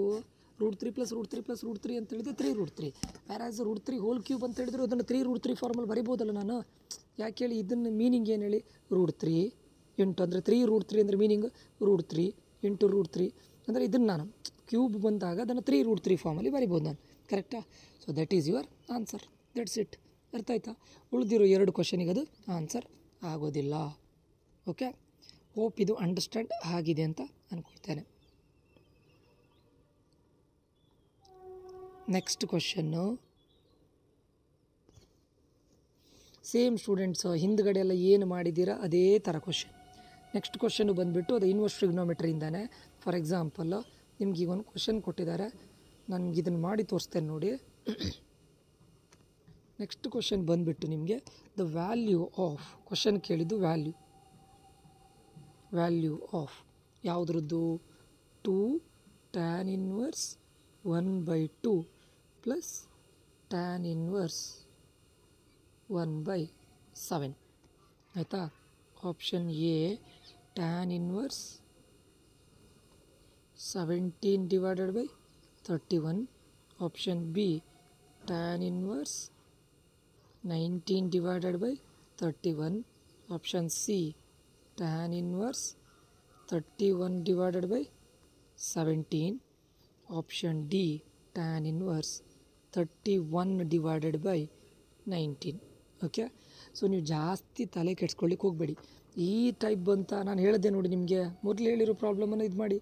ಏನು ಇಲ್ಲಿ ಬಂದಿರೋದು ಈ ಟೈಪ್ ಬಂದಾಗ 1/2 ವ್ಯಾಲ್ಯೂ ಎಷ್ಟು ಬರುತ್ತೆ ನೋಡಿ ಅಷ್ಟೇ. ಓಕೆ, ಈಗ ಸಿಂಪಲಾಗಿ ನಾನು ಹೇಳ್ತೇನೆ ನೋಡಿ, 2 tan inverse ಈಗ ಮಾಡ್ತೇನೆ ನೋಡಿ ಪ್ರಾಬ್ಲಮ್ಮು. ಇಲ್ಲಿ ಮಾಡ್ತೇನೆ. ಫಸ್ಟಿಗೆ ಕ್ವಶನ್ ಅಂಡರ್ಸ್ಟ್ಯಾಂಡ್ ಮಾಡ್ಕೊಳ್ಳಿ. ಟ್ಯಾನ್ ಇನ್ವರ್ಸಲ್ಲಿ ಎಷ್ಟು ಈಸಿಯಾಗಿ ಮಾಡ್ಕೊಳ್ಬೋದು ನೋಡ್ಕೊಳ್ಳಿ ಆಯಿತಾ. ಈಗ ಕ್ವಶನ್ ಈಗ ಏನಂತ ಕೊಟ್ಟಿದ್ದಾರೆ, ಟ್ಯಾನ್ ಇನ್ವರ್ಸ್ ಅಲ್ವಾ. ಈಗ ಅಲ್ಲಿ ಏನಾಗುತ್ತೆ, 2 tan inverse 1/2 ಅಂತ ಹೇಳಿದ್ದಾರೆ. 1/2 ಅಂದರೆ ಎಷ್ಟು ಹೇಳಿ, 0.5. ಕರೆಕ್ಟಾ? ಪ್ಲಸ್ ಇನ್ನೊಂದು ಏನು ಹೇಳಿದ್ದಾರೆ, tan inverse 1/7 ಅಂತ ಹೇಳಿದ್ದಾರೆ. tan inverse 1/7 ವ್ಯಾಲ್ಯೂ ಎಷ್ಟಾಗ್ಬೋದು, ಅಪ್ರಾಕ್ಸಿಮೇಟ್ಲಿ 0.14 ಆಗ್ಬೋದಾ. ಕರೆಕ್ಟ್, ಅಪ್ರಾಕ್ಸಿಮೇಟ್ಲಿ tan inverse 1/2 ಅಂತ ಹೇಳಿದರೆ 0.5, 1/7 ಅಂತ ಹೇಳಿದರೆ ಅಪ್ರಾಕ್ಸಿಮೇಟ್. ಸ್ಟೂಡೆಂಟ್ಸ್ ಇದೆಲ್ಲ ಎಕ್ಸಾಕ್ಟ್ ವ್ಯಾಲ್ಯೂ ಅಲ್ಲ, ಯಾಕಂದರೆ ನಾವಿಲ್ಲಿ ನಿಮಗೊಂದು ಅಪ್ರಾಕ್ಸಿಮೇಟ್ ವ್ಯಾಲ್ಯೂ ಬಂದರೆ ನೀವು ಮಾಡ್ಬೋದು, ಸಿಂಪ್ಲಿಫಿಕೇಷನ್ ಮಾಡ್ಬೋದು. ಅದಕ್ಕೋಸ್ಕರ ಅದನ್ನು ಹೇಳ್ತಾ ಇರೋದು. ಈಗ tan inverse 0.5 ಯಾವುದ್ರಲ್ಲಿ ಬರ್ಬೋದು ನಿಮ್ಮ ಪ್ರಕಾರ 0.5? ಈಗ ನೋಡಿ ಇಲ್ಲಿ ನಿಮ್ಗೆ ಇದು ಗೊತ್ತಿರಬೇಕು, ನಾನು ಇದನ್ನು ಫಸ್ಟಿಂದ ಹೇಳ್ತಾ ಇದ್ದೇನೆ. tan 0 ಅಲ್ವಾ. tan 30 ಎಷ್ಟು, tan 30 1/√3 ಅಂದರೆ ಅರೌಂಡ್ ಇದು 0.6 ಆಗುತ್ತೆ. ಕರೆಕ್ಟಾ? tan 45 ಎಷ್ಟು, 1 ಅಲ್ವಾ. tan 60 ಎಷ್ಟು, √3 ಅಂತ ಹೇಳಿದ್ರೆ ಅರೌಂಡ್ 1.7. ಈ ವ್ಯಾಲ್ಯೂ ನಿಮ್ಗೆ ಗೊತ್ತಿದ್ದರೆ ಒಳ್ಳೆಯದು ಸ್ಟೂಡೆಂಟ್ಸ್. ಈಗ ನೋಡಿ ಟ್ಯಾನ್ ಇನ್ವರ್ಸ್ ಆಫ್ 0.5 ಅಂತಿದ್ದಾರೆ. 0.5 ಅನ್ನೋದು ಇದ್ರ ಮಿಡ್ಲಲ್ಲಿ ಬರುತ್ತೆ, 0.6 ಮಿಡ್ಲಲ್ಲಿ ಬರುತ್ತೆ. ಅಂದರೆ ನಾನು ಇದನ್ನು ಎಷ್ಟು ಅಂತ ತಗೊಳ್ಬೋದು, ಒಂದು 25 ಡಿಗ್ರಿ ಅಂತ ತಗೊಳ್ಬೋದಾ? ಈ ಟ್ಯಾನ್ ಇನ್ವರ್ಸ್ ಆಫ್ 0.5 ಅಂತ ಹೇಳಿದರೆ ಒಂದು 25 ಡಿಗ್ರಿ ಎಕ್ಸಾಕ್ಟ್ಲಿ ಎಲ್ಲ ಅಪ್ರಾಕ್ಸಿಮೇಟ್. ಯಾಕಂದರೆ ಟ್ಯಾನ್ 30 ಡಿಗ್ರಿ 0.6 ಆದರೆ ಟ್ಯಾನ್ ಇನ್ವರ್ಸ್ ಆಫ್ ಇದು ಎಷ್ಟಾಗುತ್ತೆ 0.5, ಅರೌಂಡ್ 0.5 ಅಲ್ವಾ? ಆವಾಗ ನಾನು ಇದನ್ನು ಇದಿಷ್ಟನ್ನು ಒಂದು 25 ಡಿಗ್ರಿ ಅಂತ ತಗೊಳ್ಬೋದಾ? ಕರೆಕ್ಟಾ? 25 × 2 ಎಷ್ಟಾಗುತ್ತೆ? 50 ಆಗುತ್ತೆ, ಸರಿನಾ? ಪ್ಲಸ್ ಡಿಗ್ರಿ ಸ್ಟೂಡೆಂಟ್ಸ್ ಇದು 0.14. 0.14 ಅಂತ ಹೇಳಿದ್ರೆ ಇದ್ರ ಮಿಡ್ಲಲ್ಲೇ ಬರುತ್ತೆ. And it is too small students, approximately 0 ಹತ್ರ ಬರುತ್ತೆ. ನಾನೊಂದು 10 ಡಿಗ್ರಿ ಅಂತ ತಗೊಳ್ತೇನೆ, ಕರೆಕ್ಟಾ? ಯಾಕೆ ಹೇಳಿ 0.14 ಸ್ಟೂಡೆಂಟ್ಸು, ಆಯಿತಾ? 0.14 ಅಂದರೆ 0.1 ಅಪ್ರಾಕ್ಸಿಮೇಟ್ಲಿ. ಸೊ 10 ಡಿಗ್ರಿ ಅಂತ ತಗೊಂಡ್ರೆ ನಿಮಗೆ ಆನ್ಸರ್ ಅರೌಂಡ್ ಒಂದು 55 to 60 ಡಿಗ್ರಿ ಬರ್ಬೋದು ಅಲ್ವಾ? 55 to 60 ಡಿಗ್ರಿ. ಇದು ಎಕ್ಸಾಕ್ಟ್ 60 ಡಿಗ್ರಿ ಅಂತಲ್ಲ, ಒಂದು 55 to 60 ಡಿಗ್ರಿ. ಯಾಕಂತ ಕೇಳಿದರೆ ನಾನು ಇದನ್ನೆಲ್ಲ ಅಪ್ರಾಕ್ಸಿಮೇಟ್ ಮಾಡಿದ್ದಲ್ವಾ? 55 to 60 ಡಿಗ್ರಿ ಬರ್ಬೋದು.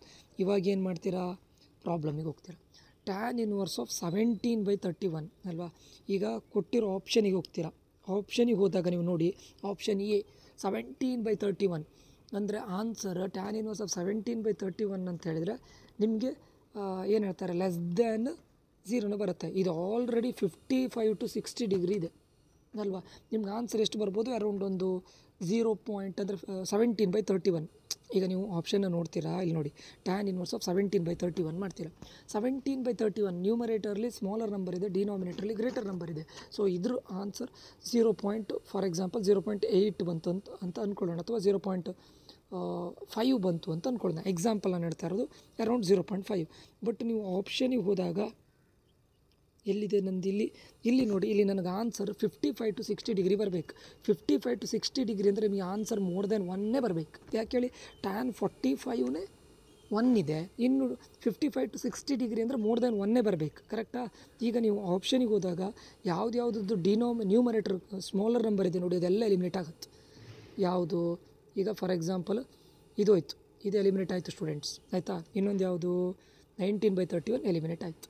ಈಗ ನಿಮಗೆ ಆಪ್ಷನ್ ಉಳಿದಿದ್ದು 2, ಒಂದೇ ಸಿ ಇಲ್ಲ ಡಿ ಆನ್ಸರ್ ಇರುತ್ತೆ. ಓಕೆ, ಇದನ್ನು ಒಂದು ಲೆವೆಲಿಗೆ ಅಪ್ರಾಕ್ಸಿಮೇಟ್ ಮಾಡಿ ಆನ್ಸರ್ನ ಫೈಂಡ್ ಔಟ್ ಮಾಡಿ, ಆಯಿತಾ? ಸೊ ಇದು ಗೋನ್. ಯಾಕೆ ಹೇಳಿ? ಇದ್ರದ್ದು ವ್ಯಾಲ್ಯೂ 0.5 0.5ಗಿಂತ ಬಿಲೋನೇ ಬರುತ್ತೆ. ಬಟ್ ನಮಗೀಗ ಆಲ್ರೆಡಿ 55 to 60 ಡಿಗ್ರಿ ಅಂತ ಗೊತ್ತಾಗಿದೆ. ಇಲ್ಲೇ ನಿಮ್ಗೆ ಗೊತ್ತಾಗಿದೆ 55 to 60 ಡಿಗ್ರಿಯಲ್ಲಿ ನಿಮಗೆ ಆನ್ಸರ್ ಎಷ್ಟು ಬರುತ್ತೆ? ಮೋರ್ ದೆನ್ 1 ಬಂದಿರುತ್ತೆ. ಯಾಕೆ ಹೇಳಿ? ಟ್ಯಾನಲ್ಲಿ ಹೋಗ್ತಾ ಇನ್ಕ್ರೀಸ್ ಆಗುತ್ತೆ. ಟ್ಯಾನ್ 45 ಆಲ್ರೆಡಿ 1 ಬಂದಿದೆ ಅಂತ ಹೇಳಿದರೆ ಟ್ಯಾನ್ 55 60 ಡಿಗ್ರಿ ಮೋರ್ ದೆನ್ 1 ಬರಬೇಕು. ಬಟ್ ನಿಮ್ಗೆ ಇಲ್ಲಿ ಆಪ್ಷನ್ನ ಪ್ರಕಾರ ಆಪ್ಷನನ್ನು ನೋಡಿದರೆ ಇದು ಎಲ್ಲದು ನೋಡಿ ಇನ್ವರ್ಸ್ ಮಾಡಿದಾಗ ಲೆಸ್ ದೆನ್ 1 ಆನ್ಸರ್ ಬರ್ತಾ ಇದೆ. ಸೊ ಆಲ್ಮೋಸ್ಟ್ 55 to 60 ಡಿಗ್ರಿ ಇವೆರಡು 100% ಬರೋದಿಲ್ಲ. ಸೊ ಆಪ್ಷನ್ ಸಿ ಅಥವಾ ಡಿಯಲ್ಲಿ ಆನ್ಸರ್ ಆಗಿರುತ್ತೆ. ಅರ್ಥ ಆಯಿತಾ? ಸೊ ಇವೆರಡರಲ್ಲಿ ಒಂದು ಆಪ್ಷನ್ ರೈಟ್ ಆಗಿರುತ್ತೆ. ಗೊತ್ತಾಯ್ತಾ? ಸೊ ಇದು ಇಂಪಾರ್ಟೆಂಟ್ ಸ್ಟೂಡೆಂಟ್ಸ್. ನೆಕ್ಸ್ಟ್ ಇದು ಅಂಡರ್ಸ್ಟ್ಯಾಂಡ್ ಆಗಿದೆ ಅಂತ ಅಂದ್ಕೊಳ್ತೇನೆ. ಜಾಸ್ತಿ ಕನ್ಫ್ಯೂಷನ್ ಇಲ್ಲ ಇದರಲ್ಲಿ, ಈಸಿ ಇದೆ. ನೀವು ಸ್ವಲ್ಪ ಅರ್ಥ ಮಾಡ್ಕೊಂಡ್ರೆ ಈಸಿ ಇದೆ, ಸ್ವಲ್ಪ ಅಂಡರ್ಸ್ಟ್ಯಾಂಡ್ ಮಾಡ್ಕೊಳ್ಬೇಕಷ್ಟೇ. ಗೊತ್ತಾಯ್ತಾ? ಓಕೆ ಸ್ಟೂಡೆಂಟ್ಸು, ಅಂದರೆ ಯಾವ ಟೈಪ್ ಪ್ರಾಬ್ಲಮನ್ನು ನಾನು ಹೇಗೆ ಮಾಡ್ಬೋದು ಅಂತೇಳೋ ಒಂದು ನಿಮ್ಮ ಹತ್ರ ಎಬಿಲಿಟಿ ಇದ್ದರೆ ಇದು ಈಸಿ ಸ್ಟೂಡೆಂಟ್ಸ್. ನೆಕ್ಸ್ಟ್ ಕ್ವಶನ್ ನೋಡಿ, ಲೈಟ್ ಆಫ್ ವೇವ್ ಲೆಂತ್ ನಿಮಗೆ ಗೊತ್ತಿದ್ದರೆ ಯೂಶ್ವಲ್ ಮೆಥಡ್ನೇ ಮಾಡಿ. Light off wave length, light ಇದೆಯಂತೆ, ಅದರದ್ದು ವೇವ್ ಲೆಂತ್ ಲ್ಯಾಂಬ್ಡಾ, ಅದು ನಿಮ್ಗೆ ಗೊತ್ತಿದೆ ಅಲ್ವಾ? Wave length lambda is incident on a slit of width D. Slit ಇದೆಯಂತೆ, ಅದರದ್ದು ವಿಡ್ತ್ ಡಿ ಅಂತೆ, ಆಯಿತಾ? ದ ರಿಸಲ್ಟಿಂಗ್ ಡಿಫ್ರಾಕ್ಷನ್ ಪ್ಯಾಟ್ರನ್, ಅವ್ರು ಏನು ಕೊಟ್ಟಿದ್ದಾರೆ? ಡಿಫ್ರಾಕ್ಷನ್ ಪ್ಯಾಟ್ರನ್ ಕೊಟ್ಟಿದ್ದಾರೆ. Observed on a screen at a distance D. ಡಿಸ್ಟೆನ್ಸನ್ನು ಏನಂತ ಕೊಡ್ತಾ ಇದ್ದಾರೆ? ಡಿ ಅಂತ ಕೊಡ್ತಾ ಇದ್ದಾರೆ. ಡಿಸ್ಟೆನ್ಸ್ ಏನಂತೆ? ಡಿ. ಫೈನಾ? The linear width of principal maximum is. Question ಕೇಳಿದ್ದು ಲೀನಿಯರ್ ವಿಡ್ತ್. ನಮಗಿದ್ದು ನಾನು ಆ್ಯಕ್ಚುಲಿ ಶಾರ್ಟ್ಕಟ್ ಹೇಳ್ತಾ ಇರಲಿಕ್ಕೆ ಹೋಗಿ ನಾನು ಇದು ಕ್ವಶನೆಲ್ಲ ಅಂಡರ್ಸ್ಟ್ಯಾಂಡ್ ಮಾಡ್ಕೊಳ್ಳೋಷ್ಟು ನಮಗೆ ಇದಿಲ್ಲ, ಟೈಮ್ ಇಲ್ಲ. Of principal maximum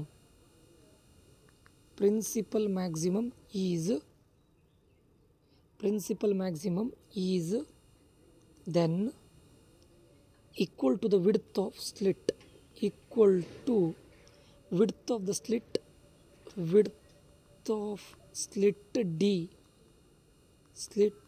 D equals to. ನೀವು ಕ್ವಶನ್ ನೋಡಿದವರಿಗೆ ನಿಮ್ಮ ಟೆನ್ಷನ್ ಆಗಿ ಸ್ಟಾರ್ಟ್ ಆಗುತ್ತೆ, ಆಯಿತಾ? ನೋಡೋಣ, ನಾನು ಇಲ್ಲಿ ಮಾಡ್ತೇನೆ ನೋಡಿ, ಪ್ರಾಬ್ಲಮ್ ಮಾಡ್ತೇನೆ. ಅಂಡರ್ಸ್ಟ್ಯಾಂಡ್ ಏನಿಲ್ಲ, ನಾವು ಇದರಲ್ಲಿ ಅವರು ವಿಡ್ತ್ ಕೊಟ್ಟಿರಲಿ, ಲೆಂತ್ ಕೊಟ್ಟಿರಲಿ, ಡಿಸ್ಟೆನ್ಸ್ ಕೊಟ್ಟಿರಲಿ, ಏನೂ ಬೇಡ. ಆಪ್ಷನನ್ನು ನೋಡಬೇಕು. ಆಪ್ಷನ್ನ ನೋಡಿಕೊಂಡು ನೀವು ಅದನ್ನು ಸಿಂಪ್ಲಿಫೈ ಮಾಡ್ಕೊಳ್ಬೇಕು. ನಾನು ಹೇಗೆ ಮಾಡ್ಬೋದು ಅಂತ ಯೋಚನೆ ಮಾಡಬೇಕು ನೀವು ಅಷ್ಟೇ, ಆಯಿತಾ. ಫಸ್ಟಿಗೆ ಆಪ್ಷನನ್ನು ನೋಡ್ಕೊಳ್ಳಿ. 1 ಸೆಕೆಂಡ್ ಸ್ಟೂಡೆಂಟ್ಸು.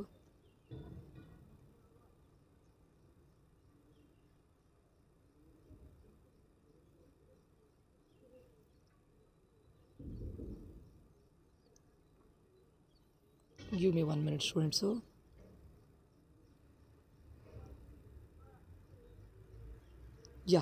ಇದರಲ್ಲಿ ಆಪ್ಷನನ್ನು ನೋಡ್ಕೊಳ್ಳಿ. ಆಪ್ಷನ್ ಎ ಏನು ಕೊಟ್ಟಿದ್ದಾರೆ, ಡಿ ಬೈ ಲ್ಯಾಂಬ್ಡಾ.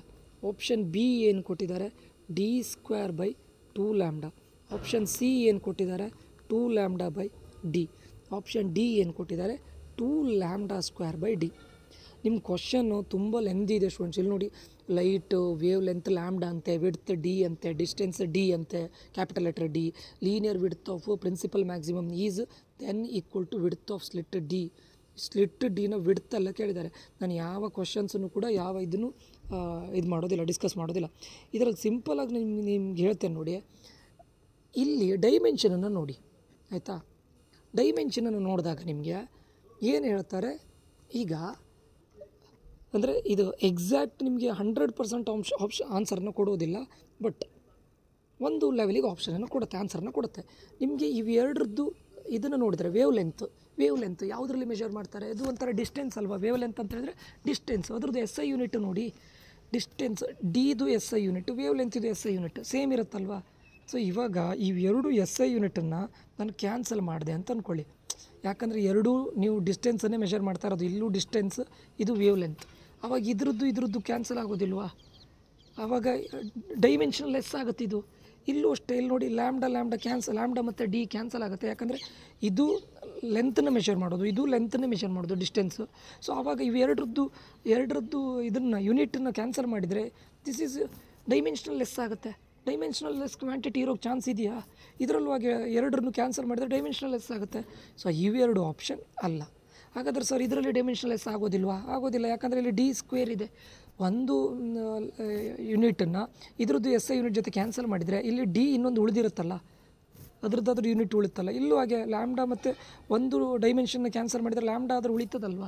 ಬಟ್ ಇದರಲ್ಲಿ ಏನಾಗುತ್ತೆ, ಇದ್ರದ್ದು ಎಸ್ ಐ ಯೂನಿಟನ್ನು ನಾನು ಇದು ಮಾಡಿದರೆ ಎರಡೂ ಕ್ಯಾನ್ಸಲ್ ಆಗಿ it will become dimensional less quantity ಇರಲಿಕ್ಕೆ ಚಾನ್ಸ್ ಇದೆಯಾ? ಸೊ ಅದಕ್ಕೋಸ್ಕರ ಇವೆರಡು ಆಪ್ಷನ್ ಆಗೋದಿಲ್ಲ. ಇವೆರಡರಲ್ಲಿ ಬಿ ಅಥವಾ ಸಿ ಯಲ್ಲಿ ಒಂದು ಆಪ್ಷನ್ ಆಗಿರುತ್ತೆ. ಅರ್ಥ ಆಯ್ತಾ? ಸೊ ಇದು ನೀವು ತುಂಬ ಇದರಲ್ಲಿ ಅಪ್ಲೈ ಮಾಡ್ಬೋದು ಸ್ಟೂಡೆಂಟ್ಸು. ತುಂಬ ಪ್ರಾಬ್ಲಮಲ್ಲೂ ನೀವು ಈ ಥರ ಇದನ್ನು ಅಪ್ಲೈ ಮಾಡ್ಬೋದು. ನಿಮ್ಗೆ ಅದರದ್ದು ಡೈಮೆನ್ಷನ್ ಗೊತ್ತಿದ್ದರೆ ಎಷ್ಟೋ ಪ್ರಾಬ್ಲಮಲ್ಲಿ ನೀವು ಅಪ್ಲೈ ಮಾಡ್ಬೋದು. ಆಯಿತಾ? ಇದೇ ಥರ ಇನ್ನೊಂದು ಪ್ರಾಬ್ಲಮನ್ನು ನಿಮ್ಗೆ ಹೇಳ್ತೇನೆ ನೋಡಿ, ಇದೇ ಟೈಪ್. ಆಯಿತಾ? 1 ಸೆಕೆಂಡ್ ಸ್ಟೂಡೆಂಟ್ಸು. ಏನು ಕೊಟ್ಟಿದ್ದಾರೆ, a large number of bullets are fired in all direction. Large number of ಬುಲೆಟ್ಸನ್ನು ಎಲ್ಲ ಡಿರೆಕ್ಷನಿಂದ ಫೈರ್ ಮಾಡ್ತಾರಂತೆ. ಫೈನಾ? ನಮ್ಗೆ ಅದೆಲ್ಲ ಬೇಡ. ವಿತ್ ಸ್ಪೀಡ್ ಯು, ನಮ್ಮ ಸ್ಪೀಡು ಬೇಡ. ಆ್ಯಕ್ಚುಲಿ ನಾವು ಶಾರ್ಟ್ಕಟ್ ಅಪ್ಲೈ ಮಾಡ್ತಾ ಇರೋದು. We don't need all these things. The maximum area on the ground on which the bullets will spread. Maximum area ಕೇಳ್ತಾ ಇದ್ದಾರೆ. ಮ್ಯಾಕ್ಸಿಮಮ್ ಏರಿಯಾ ಆಪ್ಷನ್ ಎ ನೋಡಿ, pi u square by G. Option B ನೋಡಿ, pi u to the power of 4 divided by g square.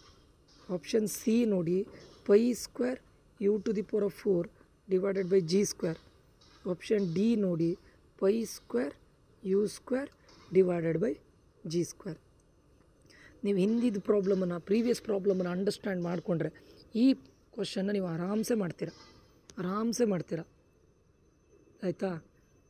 Pi u square divided by ಇದು. ಆಯಿತಾ?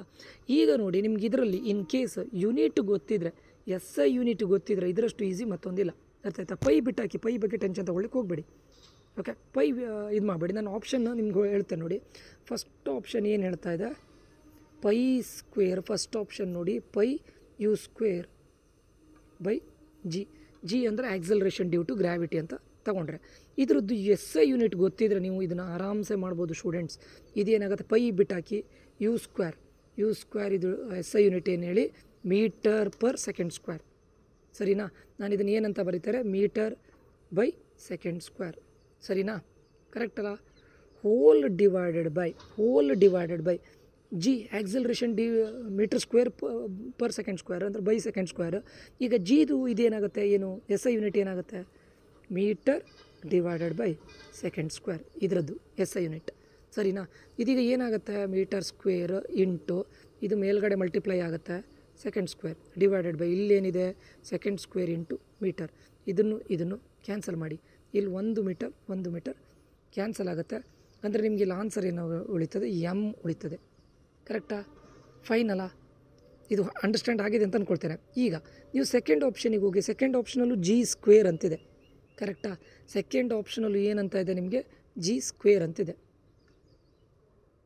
ಅವಾಗ ಏನು ಬರುತ್ತೆ ನಿಮ್ಗೆ ಆನ್ಸರು, ಮೀಟರ್ ಸ್ಕ್ವೇರ್. ಈಗ ಸೆಕೆಂಡ್ ಆಪ್ಷನ್, ನಾನು ಸೆಕೆಂಡ್ ಆಪ್ಷನನ್ನು ನಿಮಗೆ ಇದು ಮಾಡೋದಿಲ್ಲ ಸ್ಟೂಡೆಂಟ್ಸ್. ಇಲ್ಲೇ ನೋಡಿ, ಇಲ್ಲೇ ಆಪ್ಷನ್ ನೋಡಿ, ಇಲ್ಲೇನಾಗುತ್ತೆ u⁴ ಇದೆ, ಇಲ್ಲೇನಿದೆ ಜಿ ಸ್ಕ್ವೇರ್ ಇದೆ. ನೀವು ಎಲ್ಲೆಲ್ಲ ಯು ಸ್ಕ್ವೇರ್ ಮತ್ತು ಜಿ ಸ್ಕ್ವೇರ್ ಸೇಮ್ ಇದೆ ನೋಡಿ, ಅದನ್ನು ಕ್ಯಾನ್ಸಲ್ ಮಾಡಿ. ಇದು ಹೋಯ್ತು, ಆಪ್ಷನ್ ಡಿ ಗಾನ್. ಯಾಕೆ ಹೇಳಿ, ಇಲ್ಲೂ ಯು ಸ್ಕ್ವೇರ್ ಇದೆ, ಇಲ್ಲಿ ಜಿ ಸ್ಕ್ವೇರ್ ಇದೆ. ಕರೆಕ್ಟಾ? ಸೊ ಆಪ್ಷನ್ ಡಿ ಅನ್ನೋದು ನಿಮಗೆ ಗಾನ್. ಸೆಕೆಂಡ್ ಆಪ್ಷನಲ್ಲಿ ಏನಾಗುತ್ತೆ ನೋಡೋಣ. u⁴ ಅಂತ ಹೇಳಿದ್ದಾರೆ. u⁴ ಅಂತ ಹೇಳಿದರೆ m⁴ ಡಿವೈಡೆಡ್ ಬೈ s⁴. ನಾನು ಹಿಂದ್ಗಡೆ ಮಾಡಿದೆ ನೋಡಿ, ಅದೇ ಥರ ಮಾಡಬೇಕು ನೀವು. ಇವಾಗ ಏನಾಗುತ್ತೆ, ಅವಾಗ m⁴ divided by s⁴ into s⁴ divided by M square. ಕರೆಕ್ಟಾ? ಅವಾಗ ಇದು ಕ್ಯಾನ್ಸಲ್ ಆಗುತ್ತೆ. ಇಲ್ಲಿ ಸ್ಟೂಡೆಂಟ್ಸ್ s⁴ ಆಗುತ್ತೆ, ಯಾಕಂದರೆ ಸ್ಕ್ವೇರ್ ಇದೆ ಇಲ್ಲಿ. ಇದು ಕ್ಯಾನ್ಸಲ್ ಆಗುತ್ತೆ. ಅವಾಗ ಆನ್ಸರ್ ಏನು ಉಳಿತದೆ, ಮೀಟರ್ ಸ್ಕ್ವೇರ್ ಉಳಿತದೆ. ಫೈನಾ? ಈಗ ಆಪ್ಷನ್ ಸಿ ನೋಡಿ,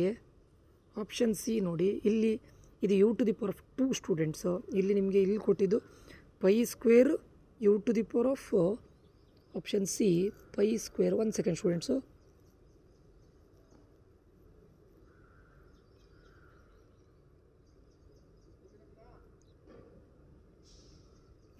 π ಸ್ಕ್ವೇರ್ u⁴ ಇದೆ. ಇಲ್ಲಿ ನಿಮಗೆ ಒಂದು ಅಂಡರ್ಸ್ಟ್ಯಾಂಡ್ ಮಾಡ್ಕೊಳ್ಳಿ ಸ್ಟೂಡೆಂಟ್ಸು. ಕ್ವಶನ್ ಏನು ಕೇಳಿದ್ದಾರೆ ನೋಡಿ ಅವರು. ಕ್ವಶನ್ ಕೇಳಿದ್ದು what is the speed of the bullet, ಇದು ಕೇಳಿ ಸ್ಟೂಡೆಂಟ್ಸ್. ಇಲ್ಲಿ ಏನು ಅಂಡರ್ಸ್ಟ್ಯಾಂಡ್ ಮಾಡ್ಕೊಳ್ಬೇಕು ಅಂತ ಕೇಳಿದರೆ ನಿಮಗೆ ಕ್ವಶನ್ ಕೇಳಿದವರು ಏರಿಯಾ. ಓಕೆ, ಕ್ವಶನ್ ಏನು ಕೇಳಿದ್ದಾರೆ, ಏರಿಯಾ ಫೈಂಡ್ ಔಟ್ ಮಾಡಲಿಕ್ಕೆ ಕೇಳಿದ್ದಾರೆ. ಸರಿಯಾ? ಏರಿಯಾ ಫಾರ್ಮುಲಾ ಏನು ಹೇಳಿ, πr². πr² ಫಾರ್ಮುಲಾ ಏನಾಗುತ್ತೆ, ಮೀಟರ್ ಸ್ಕ್ವೇರ್. ಅಂದರೆ ನಿಮ್ಗೆ ಯಾವ ಆಪ್ಷನಲ್ಲಿ ಸಿಂಪ್ಲಿಫೈ ಮಾಡಿದ ನಂತರ ಮೀಟರ್ ಸ್ಕ್ವೇರ್ ಬರುತ್ತೆ ನೋಡಿ, ಅದನ್ನು ಬಿಟ್ಟು ಉಳಿದಿದ್ದನ್ನೆಲ್ಲ ಎಲಿಮಿನೇಟ್ ಮಾಡಿ. ಸಿಂಪಲ್. ನೀವೀಗ ಇದಕ್ಕೆ ಹಾಕ್ತೀರ ನೋಡಿ, ಫಸ್ಟ್ ಆಪ್ಷನಿಗೆ ಮೀಟರ್ ಸ್ಕ್ವೇರ್ ಬರುತ್ತಾ, ಎಸ್, ಇದರಲ್ಲಿ ಮೀಟರ್ ಸ್ಕ್ವೇರ್ ಬರುತ್ತೆ. ಯಾಕೆ ಹೇಳಿ, ಇಲ್ಲಿ ಜಿ ಇದೆ, ನಾನು ಆಲ್ರೆಡಿ ಮಾಡಿದ್ದೀನಿ ಅದನ್ನು. ಸೊ ಇಲ್ಲಿಗ ನಿಮಗೆ ಹೊಸ ಇದರಲ್ಲೇ ಮಾಡಿ ತೋರಿಸ್ತೇನೆ ನೋಡಿ. 1 ಸೆಕೆಂಡ್ ಸ್ಟೂಡೆಂಟ್ಸು. ಇಲ್ಲಿ ಮಾಡ್ತೇನೆ ನೋಡಿ. ಫಸ್ಟ್ ಇದರಲ್ಲಿ ಆಪ್ಷನಲ್ಲಿ ಮೀಟರ್ ಸ್ಕ್ವೇರ್ ಬಂತಾ. ಈಗ ಸೆಕೆಂಡ್ ಆಪ್ಷನಿಗೆ ಹೋಗ್ತೀರಾ. ಸೆಕೆಂಡ್ ಆಪ್ಷನಲ್ಲಿ πu²g ಅಲ್ಲ, ಆಪ್ಷನ್ ಎ ಮೀಟರ್ ಸ್ಕ್ವೇರ್ ಬರೋದಿಲ್ಲ ಸ್ಟೂಡೆಂಟ್ಸ್. ಆಪ್ಷನ್ ಎ ಅಲ್ಲಿ ಏನು ಬಂದಿದೆ ನಾನು ಮತ್ತೆ ಮಾಡ್ತೇನೆ ನೋಡಿ. Metre square divided by s² into second square by metre ಆಗುತ್ತೆ. ಇದು ಕ್ಯಾನ್ಸಲ್ ಆಗುತ್ತೆ, ಇದು ಕ್ಯಾನ್ಸಲ್ ಆಗುತ್ತೆ, ಮೀಟರ್ ಬರುತ್ತೆ. ಸೊ ಆಪ್ಷನ್ ಎ ಆನ್ಸರ್ ಆಗೋದಿಲ್ಲ. ಸರಿನಾ? ಆಪ್ಷನ್ ಬಿ ಅಲ್ಲಿ ಮೀಟರ್ ಸ್ಕ್ವೇರ್ ಬಂತು. ಫೈನಾ? ಆಪ್ಷನ್ ಬಿ ಅಲ್ಲಿ ಮೀಟರ್ ಸ್ಕ್ವೇರ್ ಬಂತು. ಆಪ್ಷನ್ ಸಿ ನೋಡೋಣ ಇವಾಗ. π² u² ಬೈ g² ಅಲ್ವಾ. ಆಪ್ಷನ್ ಸಿ ಅಂದರೆ ಏನಾಗುತ್ತೆ, π² ಹೌದಲ್ಲ, u⁴ ಸ್ಟೂಡೆಂಟ್ಸ್ ಇದು g². u⁴ ಅಂತ ಹೇಳಿದಾಗ ಏನಾಗುತ್ತೆ ಹೇಳಿ ಆನ್ಸರ್ ಇಲ್ಲಿ, m⁴ divided by s⁴ into s⁴ divided by m². ಸರಿನಾ? ಇಲ್ಲಿ s⁴ ಕ್ಯಾನ್ಸಲ್ ಮಾಡಿ, ಇಲ್ಲಿ 2 ಕ್ಯಾನ್ಸಲ್ ಮಾಡಿ, ಅವಾಗ ಏನು ಉಳಿತದೆ, m⁴ ಉಳಿತದೆ. ಅಂದರೆ ಆಪ್ಷನ್ ಬಿ ಮತ್ತು ಆಪ್ಷನ್ ಸಿ ಅಲ್ಲಿ ನಿಮಗೆ ಆನ್ಸರ್ ಏನು ಉಳಿತದೆ, ಮೀಟರ್ ಸ್ಕ್ವೇರ್ ಉಳಿತದೆ. ಯಾಕೆ ಮೀಟರ್ ಸ್ಕ್ವೇರ್ನ ನೋಡ್ತಾ ಇದ್ದೀರಾ ಹೇಳಿ? ಯಾಕಂತ ಕೇಳಿದರೆ ಅವ್ರು ಕ್ವಶನ್ ಕೇಳಿದ್ದು ಏರಿಯಾ ಫೈಂಡ್ ಔಟ್ ಮಾಡೋ ಫಾರ್ಮುಲಾ ಏನು ಹೇಳಿ, πr² ಅಂದರೆ ಏನಾಗುತ್ತೆ, ಮೀಟರ್ ಸ್ಕ್ವೇರ್. ಕರೆಕ್ಟಾ? πr² ಅಂತ ಹೇಳಿದರೆ ಮೀಟರ್ ಸ್ಕ್ವೇರ್ ಆಗುತ್ತೆ. ನಿಮ್ಮ ಯಾವ ಆಪ್ಷನಲ್ಲಿ ನಿಮಗೆ ಯೂನಿಟ್ ಮೀಟರ್ ಸ್ಕ್ವೇರ್ ಉಳಿತದೆ, that is the answer. That's it. ಅರ್ಥ ಆಯ್ತಾ? ಇಷ್ಟೆಲ್ಲ ತುಂಬ ಈಸಿ ಇದೆಯಲ್ಲ, ಇದು ನಿಮ್ಮ answer. So answer either B ಆಗಿರುತ್ತೆ, ಇಲ್ಲ ಸಿ ಆಗಿರುತ್ತೆ. ಇದು ಹೋಗುತ್ತೆ ಸ್ಟೂಡೆಂಟ್ಸ್, ಯಾಕಂದರೆ ಇಲ್ಲಿ ಸ್ಕ್ವೇರ್ ಇದೆ, ಇದು ಕ್ಯಾನ್ಸಲ್ ಆಗಿ ಹೋಗುತ್ತೆ. ನಿಮ್ಮ ಮೀಟರ್ ಸ್ಕ್ವೇರ್ ಉಳಿಯೋದಿಲ್ಲ, 100% ಉಳಿಯೋದಿಲ್ಲ. ಅಷ್ಟೇ, ಸಿಂಪಲ್ ಅಲ್ವಾ? ಓಕೆ, ಈಗ ನೆಕ್ಸ್ಟ್ ಕ್ವಶನ್ ಸ್ಟೂಡೆಂಟ್ಸು, ನಾನು ಮೊದಲೇ ಹೇಳಿದ್ದೇನೆ ಎಲ್ಲ ಆಪ್ಷನ್ 100% ಬರೋದಿಲ್ಲ, ಬಟ್ ನಿಮ್ಗೆ ಅಟ್ಲೀಸ್ಟ್ 50% ಬಂದಾದರೂ ಸ್ಟಾಪ್ ಆಗುತ್ತೆ. ಆವಾಗ 50% ನೀವು ಎಲಿಮಿನೇಟ್ ಮಾಡಿದರೆ ನಿಮ್ಗೆ ಆರಾಮ್ಸೆ ಅಲ್ವಾ. 50% ಈಗ 4 ಆಪ್ಷನಲ್ಲಿ ಒಂದು ಆಪ್ಷನ್ ರೈಟ್ ಮಾಡೋದಕ್ಕಿಂತ 2 ಆಪ್ಷನಲ್ಲಿ ಒಂದು ಆಪ್ಷನ್ ರೈಟ್ ಮಾಡ್ಬೋದಲ್ಲ, ಅದು ಈಸಿ ಆಗುತ್ತಲ್ಲ. ಈಗ ನೋಡಿ, in triangle ABC with usual notation triangle ಅಂತೆ, ಇದು ವೆರಿ ವೆರಿ ಇಂಪಾರ್ಟೆಂಟ್, ನಮ್ಗೆ ಬೇಕಾಗಿರೋದು ಇದೆ ಟ್ರಯಾಂಗಲ್ ABC ಅಂತ ಹೇಳಿದ್ದಾರೆ. ಮತ್ತೇನು ಇದು ಕೊಡಲಿಲ್ಲ, ಯೂಶ್ವಲ್ ನೊಟೇಷನಲ್ಲಿ 2AC into sine of half into A minus B minus ಇದು plus C is equals to what. Option A ನೋಡಿ A² plus B² minus C². Option B ನೋಡಿ C² plus A² minus B². Option C ನೋಡಿ B² minus C² minus A². Option D ನೋಡಿ C² minus A² minus B². ಸರಿನಾ? ಇಷ್ಟು option ಕೊಟ್ಟಿದ್ದಾರೆ. Question ಕೇಳಿದ್ದು triangle ABC, ಇದರಲ್ಲಿ 2AC into sine of half into A minus B plus C is equals to what ಅಂತ ಕೇಳಿದ್ದಾರೆ. ನೀವು ಜಾಸ್ತಿ ತಲೆ ಕೆಡಿಸ್ಕೊಳ್ಲಿಕ್ಕೆಲ್ಲ ಹೋಗಬೇಡಿ. ಏನು ಮಾಡಿ ಅಂತ ಕೇಳಿದರೆ, ಆಪ್ಷನನ್ನು ನೋಡಿದಾಗ, ನಾನು ಮೊದಲೇ ಹೇಳಿದ್ದೆ ನಿಮಗೆ, ಆಪ್ಷನನ್ನು ನೋಡಿದಾಗ ಏನಾದರೂ ನಿಮಗೆ ಲಾಜಿಕ್ಕನ್ನು ಯೂಸ್ ಮಾಡಲಿಕ್ಕಾಗತ್ತಾ ನೋಡಿ. ಅಲ್ಲಿ ಏನು ಹೇಳಿದ್ದಾರೆ, ಟ್ರಯಾಂಗಲ್ ಅಂತ ಕೊಟ್ಟಿದ್ದಾರೆ. ಟ್ರಯಾಂಗಲ್ ಅಂತ ಕೊಟ್ಟು ಏನಾದರೂ ನಿಮಗಲ್ಲಿ ಕಂಡೀಷನ್ ಕೊಟ್ಟಿದ್ದಾರೆ, ಟ್ರಯಾಂಗಲ್ ಈಕ್ವಿಲ್ಯಾಟ್ರಲ್ ಟ್ರಯಾಂಗಲ್ಲು ಅಥವಾ ಟ್ರಯಾಂಗಲ್ಲು ಈ type triangle, right angle triangle ಏನಾದರೂ ಕೊಟ್ಟಿದ್ದಾರಾ? ಏನೂ ಕೊಡಲಿಲ್ಲ ಅಲ್ವಾ. ನಾವು ಎಸಂಪ್ಷನ್ ಮಾಡ್ಕೊಳ್ಳೋದು, let us assume that triangle equilateral ಅಂತ ಎಸಂಪ್ಷನ್ ಮಾಡ್ಕೊಳ್ಳೋಣ. ಈಕ್ವಿಲ್ಯಾಟ್ರಲ್ ಅಂತ ನಾವೇ ಎಸಂಪ್ಷನ್ ಮಾಡ್ಕೊಳ್ಳೋಣ. ಆವಾಗ ಇದು ಎ, ಇದು ಬಿ, ಇದು ಸಿ ಆದರೆ ABC ಏನಾಗಿರುತ್ತೆ ಹೇಳಿ ಈಕ್ವಿಲ್ಯಾಟ್ರಲ್ ಟ್ರಯಾಂಗಲಲ್ಲಿ 60 degree angle, 60 degree angle, 60 degree. ಆಮೇಲೆ 3 ಸೈಡ್ ಈಕ್ವಲ್ ಆಗಿರುತ್ತಲ್ಲ. ಫಾರ್ ಎಕ್ಸಾಂಪಲ್ ನಾನು ಇದನ್ನು 1 ಅಂತ ತಗೊಳ್ತೇನೆ, ಯಾಕಂದರೆ ಈಕ್ವಿಲ್ಯಾಟ್ರಲ್ ಟ್ರಯಾಂಗಲ್ ನಾವು ಎಸ್ಯೂಮ್ ಮಾಡ್ಕೊಳ್ತಾ ಇರೋ ಸ್ಟೂಡೆಂಟ್ಸ್. ಅವಾಗ ಏನಾಗುತ್ತೆ, ನಮಗೆ ಎ ಈಸ್ ಈಕ್ವಲ್ಸ್ ಟು ಕೊಟ್ಟಿರೋ ಪ್ರಾಬ್ಲಮ್ನ ಪ್ರಕಾರ ABC, ಎ ಏನಾಗುತ್ತೆ 1 ಆಗುತ್ತೆ, ಬಿ ಏನಾಗುತ್ತೆ 1 ಆಗುತ್ತೆ, ಸಿ ಏನಾಗುತ್ತೆ 1 ಆಗುತ್ತೆ. ಅಂದರೆ small letter A, small letter B, small letter C ಏನಾಗುತ್ತೆ 1 ಆಗುತ್ತೆ. ಕರೆಕ್ಟಾ? ನಾವು ಎಸಂಪ್ಷನ್ ಮಾಡ್ಕೊಳ್ತಾ ಇರೋದು. ಆಮೇಲೆ capital letter A angle, capital letter B, capital letter C is equals to ಎಷ್ಟಾಗುತ್ತೆ, 60 ಡಿಗ್ರಿ ಆಗುತ್ತೆ. ಫಾರ್ಮುಲಕ್ಕೆ ಹಾಕಿ 2 ಇಂಟು 1 ಇಂಟು ಕ್ವಶನ್ ಏನು ಕೇಳಿದ್ದಾರೆ, 2 into small letter A into small letter C into sine of ಏನಂತ ಕೊಟ್ಟಿದ್ದಾರೆ, A minus B plus C ಅಂತ ಕೊಟ್ಟಿದ್ದಾರೆ. ಎ ಅಂದರೆ ಏನು, 60 ಮೈನಸ್ 60 ಏನಾಗುತ್ತೆ 0. ಇನ್ನು ಉಳಿದಿದ್ದೇನು ಪ್ಲಸ್ ಸಿ ಅಂದರೆ ಏನು ಹೇಳಿ ಅಲ್ಲಿ 60 ಡಿಗ್ರಿ. ಕರೆಕ್ಟಾ? 2 ಇಂಟು 1 ಎಷ್ಟು 2 ಇಂಟು ಈಗ ಸೈನ್ 60 ವ್ಯಾಲ್ಯೂ ಎಷ್ಟಾಗುತ್ತೆ, ಸೈನ್ 60 ಅಲ್ಲ ಸ್ಟೂಡೆಂಟ್ಸ್ ಅದು, ಸೈನ್ 60 ವ್ಯಾಲ್ಯೂ ಎಷ್ಟು ನಿಮಗೀಗ, ಸೈನ್ 60 0 1/2 1/√2 √3/2 ಆಗುತ್ತೆ ಅಲ್ವಾ. √3/2 2 ಕ್ಯಾನ್ಸಲ್ ಮಾಡಿ ಆನ್ಸರ್ √3 ಆಗುತ್ತೆ. ಫೈನ್ ಅಲ್ಲ, ಕರೆಕ್ಟ್ ಅಲ್ಲ. ಸೈನ್ 60 ಆಗುತ್ತೆ ಸ್ಟೂಡೆಂಟ್ಸು, ಯಾಕಂದರೆ ಸೈನ್ 60 ಅಲ್ಲ ಸ್ಟೂಡೆಂಟ್ಸು, ಸೈನ್ 30 ಆಗುತ್ತೆ. ಸರ್ ಯಾಕೆ ಸೈನ್ 30? ಇಲ್ಲಿ ನೋಡಿ ಹಾಫ್ ಇದೆ, ಇಲ್ಲಿ ಹಾಫ್ ಇದೆ. ಇಲ್ಲಿ ನೋಡಿ ನಾನು 60 ಇದು ಮಾಡ್ತೇನೆ, 60 ಮೈನಸ್ 60 ಪ್ಲಸ್ 60 ಕ್ಯಾನ್ಸಲ್ ಆಗುತ್ತೆ, ಪ್ಲಸ್ 60 ಉಳಿತದೆ. ಬಟ್ ಇಲ್ಲಿ ಹಾಫ್ ಇದೆಯಲ್ಲ, ಸೊ ಇದೇನಾಗುತ್ತೆ ಸೈನ್ 30 ಸ್ಟೂಡೆಂಟ್ಸ್. ಸಾರಿ, ಎಲ್ಲಿದೆ ಇದು, ಇದು √3/2 ಅಲ್ಲ, ಯಾಕಂದರೆ ಸೈನ್ 30 ಡಿಗ್ರಿ ವ್ಯಾಲ್ಯೂ ಎಷ್ಟಾಗುತ್ತೆ, ಸೈನ್ 30 ಡಿಗ್ರಿ ವ್ಯಾಲ್ಯೂ 1/2 2 ಕ್ಯಾನ್ಸಲ್ ಮಾಡಿ ಆನ್ಸರ್ ಏನಾಗುತ್ತೆ ನಿಮಗೆ 1 ಆಗುತ್ತೆ. ಸಿಂಪಲ್ ಅಲ್ಲ, ಆನ್ಸರ್ 1 ಆಗುತ್ತೆ. ಇವಾಗ ಆಪ್ಷನಿಗೆ ಹೋಗಿ ನಾನು ಏನಂತ ಹೇಳಿದೆ, ABC ಏನಂತ ಕನ್ಸಿಡರ್ ಮಾಡಿದ್ದೇವೆ, 1 ಅಂತ ಕನ್ಸಿಡರ್ ಮಾಡಿದ್ದೇವೆ. ಆವಾಗ ಇಲ್ಲೂ 1² ಪ್ಲಸ್ 1² ಮೈನಸ್ 1² ಇದು ಕ್ಯಾನ್ಸಲ್ ಆಗುತ್ತೆ, ಯಾಕಂದರೆ 1² ಪ್ಲಸ್ 1² ಮೈನಸ್ 1² ಕ್ಯಾನ್ಸಲ್ ಆಗಿ ಇಲ್ಲಿ 1² ಉಳಿತದೆ. ಈ ಆನ್ಸರ್ 1 ಬರ್ತಾ ಇದೆ. ಸೊ ಆಪ್ಷನ್ ಎ ಆಗೋ ಚಾನ್ಸಸ್ ಇದೆ. ಕರೆಕ್ಟಾ? ಆಪ್ಷನ್ ಬಿನೂ ಕೂಡ ಆಗೋ ಚಾನ್ಸಸ್ ಇದೆ, ಯಾಕಂದರೆ ಇದು ಕ್ಯಾನ್ಸಲ್ ಮಾಡಿದರೆ ಇಲ್ಲಿ ಏನು ಉಳಿತದೆ ಇದು. ಬಟ್ ಇದು 100% ಆಗೋದಿಲ್ಲ, ಇದು 100% ಆಗೋದಿಲ್ಲ. ಯಾಕೆ ಹೇಳಿ, ಎಲ್ಲದು ಮೈನಸ್ ಇದ್ದರೆ ಹೇಗಾಗುತ್ತೆ, ಪಕ್ಕ ಆಗೋದಿಲ್ಲಲ್ಲ. ಯಾಕಂದರೆ 1² ಮೈನಸ್ 1 ಮೈನಸ್ 1 ಆಯಿತು, ಬಟ್ ಆನ್ಸರ್ ಇಲ್ಲಿ ಏನು ಉಳಿತದೆ -1. ಇಲ್ಲೂ ಅಷ್ಟೆಲ್ಲ 1 ಮೈನಸ್ 1 ಇದು ಕ್ಯಾನ್ಸಲ್ ಆದರೆ ಆನ್ಸರ್ ಏನು ಉಳಿತದೆ -1. ಬಟ್ ನಮ್ಗೆ ಬೇಕಾಗಿರೋದು ಆನ್ಸರ್ ಏನು 1. ಅದು ಆಪ್ಷನ್ ಎ ಅಥವಾ ಬಿ ಅಲ್ಲಿ ಬರುತ್ತೆ ನಿಮ್ಗೆ answer. That's it. Either option A is your answer, ಇಲ್ಲ option B is your answer. That's it students. ಆಯಿತಾ? ಓಕೆ. ಇದಿಷ್ಟು ಈ ವಿಡಿಯೋದಲ್ಲಿ ಸ್ಟೂಡೆಂಟ್ಸ್ ಶಾರ್ಟ್ಕಟ್ಟು. ಇನ್ನು ಮುಂದಿನ ವಿಡಿಯೋದಲ್ಲಿ ಮತ್ತೊಂದು ಇದನ್ನು ಅಪ್ಲೋಡ್ ಮಾಡ್ತೇನೆ, ಇನ್ನೊಂದು 1 ಅವರ್ ಮತ್ತು 2 ವೀಡಿಯೋವನ್ನು ಅಪ್ಲೋಡ್ ಮಾಡ್ತೇನೆ. ಅದರಲ್ಲಿ ನಿಮಗೆ ಮತ್ತೇನಾಗುತ್ತೆ ಅಂತ ಕೇಳಿದರೆ, ಲೈಕ್ ಇವಾಗ ಉಳಿದಿರೋದು ಅಂದರೆ ಡೈರೆಕ್ಟ್ ನಿಮ್ಗೆ ಇದೇನು ಮಾಡಿದೆ, ಕ್ಯಾಲ್ಕುಲೇಷನ್ ಏನು ಮಾಡಿದೆ, ಇದು ಟ್ರಿಕ್ಸು, ಟೆಕ್ನಿಕಲ್ ಟ್ರಿಕ್ಸು, ಕೆಲವೊಂದು ಪ್ರಾಬ್ಲಮ್ಗೆ ಜಸ್ಟ್ ಆಪ್ಷನನ್ನು ನೋಡಿ ಎಲಿಮಿನೇಷನ್ ಹೇಗೆ ಮಾಡಬೇಕು ಅನ್ನೋದನ್ನು ಮುಂದಿನ ವೀಡಿಯೋದಲ್ಲಿ ಹೇಳಿಕೊಡ್ತೇನೆ, ಆಯಿತಾ. ಇದಿಷ್ಟು ಈ ವಿಡಿಯೋದಲ್ಲಿ. ಇನ್ನೂ 1 ಅವರ್ ಇದು 2 ವೀಡಿಯೋಸನ್ನು ಅಪ್ಲೋಡ್ ಮಾಡ್ತೇನೆ. ಸೊ ನೋಡ್ಕೊಂಡು ಹೋಗಿ. ವಿದೌಟ್ ನಿಮ್ಗೆ ಏನೂ ನಾಲೆಜ್ ಇಲ್ಲದೆ ಇದನ್ನು ಲಾಸ್ಟಿಗೆ ಅಪ್ಲೈ ಮಾಡಿ, ನಾನು ಹೇಳಿದ್ದೇನೆ ಎಲಿಮಿನೇಷನ್ ಟೆಕ್ನಿಕನ್ನು ವಿದೌಟ್ ಎನಿ ನಾಲೆಜ್ ನೀವು ಹೇಗೆ ಮಾಡ್ಬೋದು ಅನ್ನೋದನ್ನು ನೆಕ್ಸ್ಟ್ ವೀಡಿಯೋದಲ್ಲಿ ಅಪ್ಲೋಡ್ ಮಾಡ್ತೇನೆ. ಓಕೆ, ಈ ಒಂದು ವಿಡಿಯೋ ಇನ್ಫಾರ್ಮೇಟಿವ್ ಆಗಿದೆ ಅಂತ ಅಂದ್ಕೊಳ್ತೇನೆ. ಇಲ್ಲಿಗೆ ಈ ವಿಡಿಯೋವನ್ನು ಎಂಡ್ ಮಾಡ್ತಾ ಇದ್ದೇನೆ. ಮುಂದಿನ ವಿಡಿಯೋದಲ್ಲಿ ಮತ್ತೆ ಸಿಗ್ತೇನೆ. Until that, love you all, bye, take care students.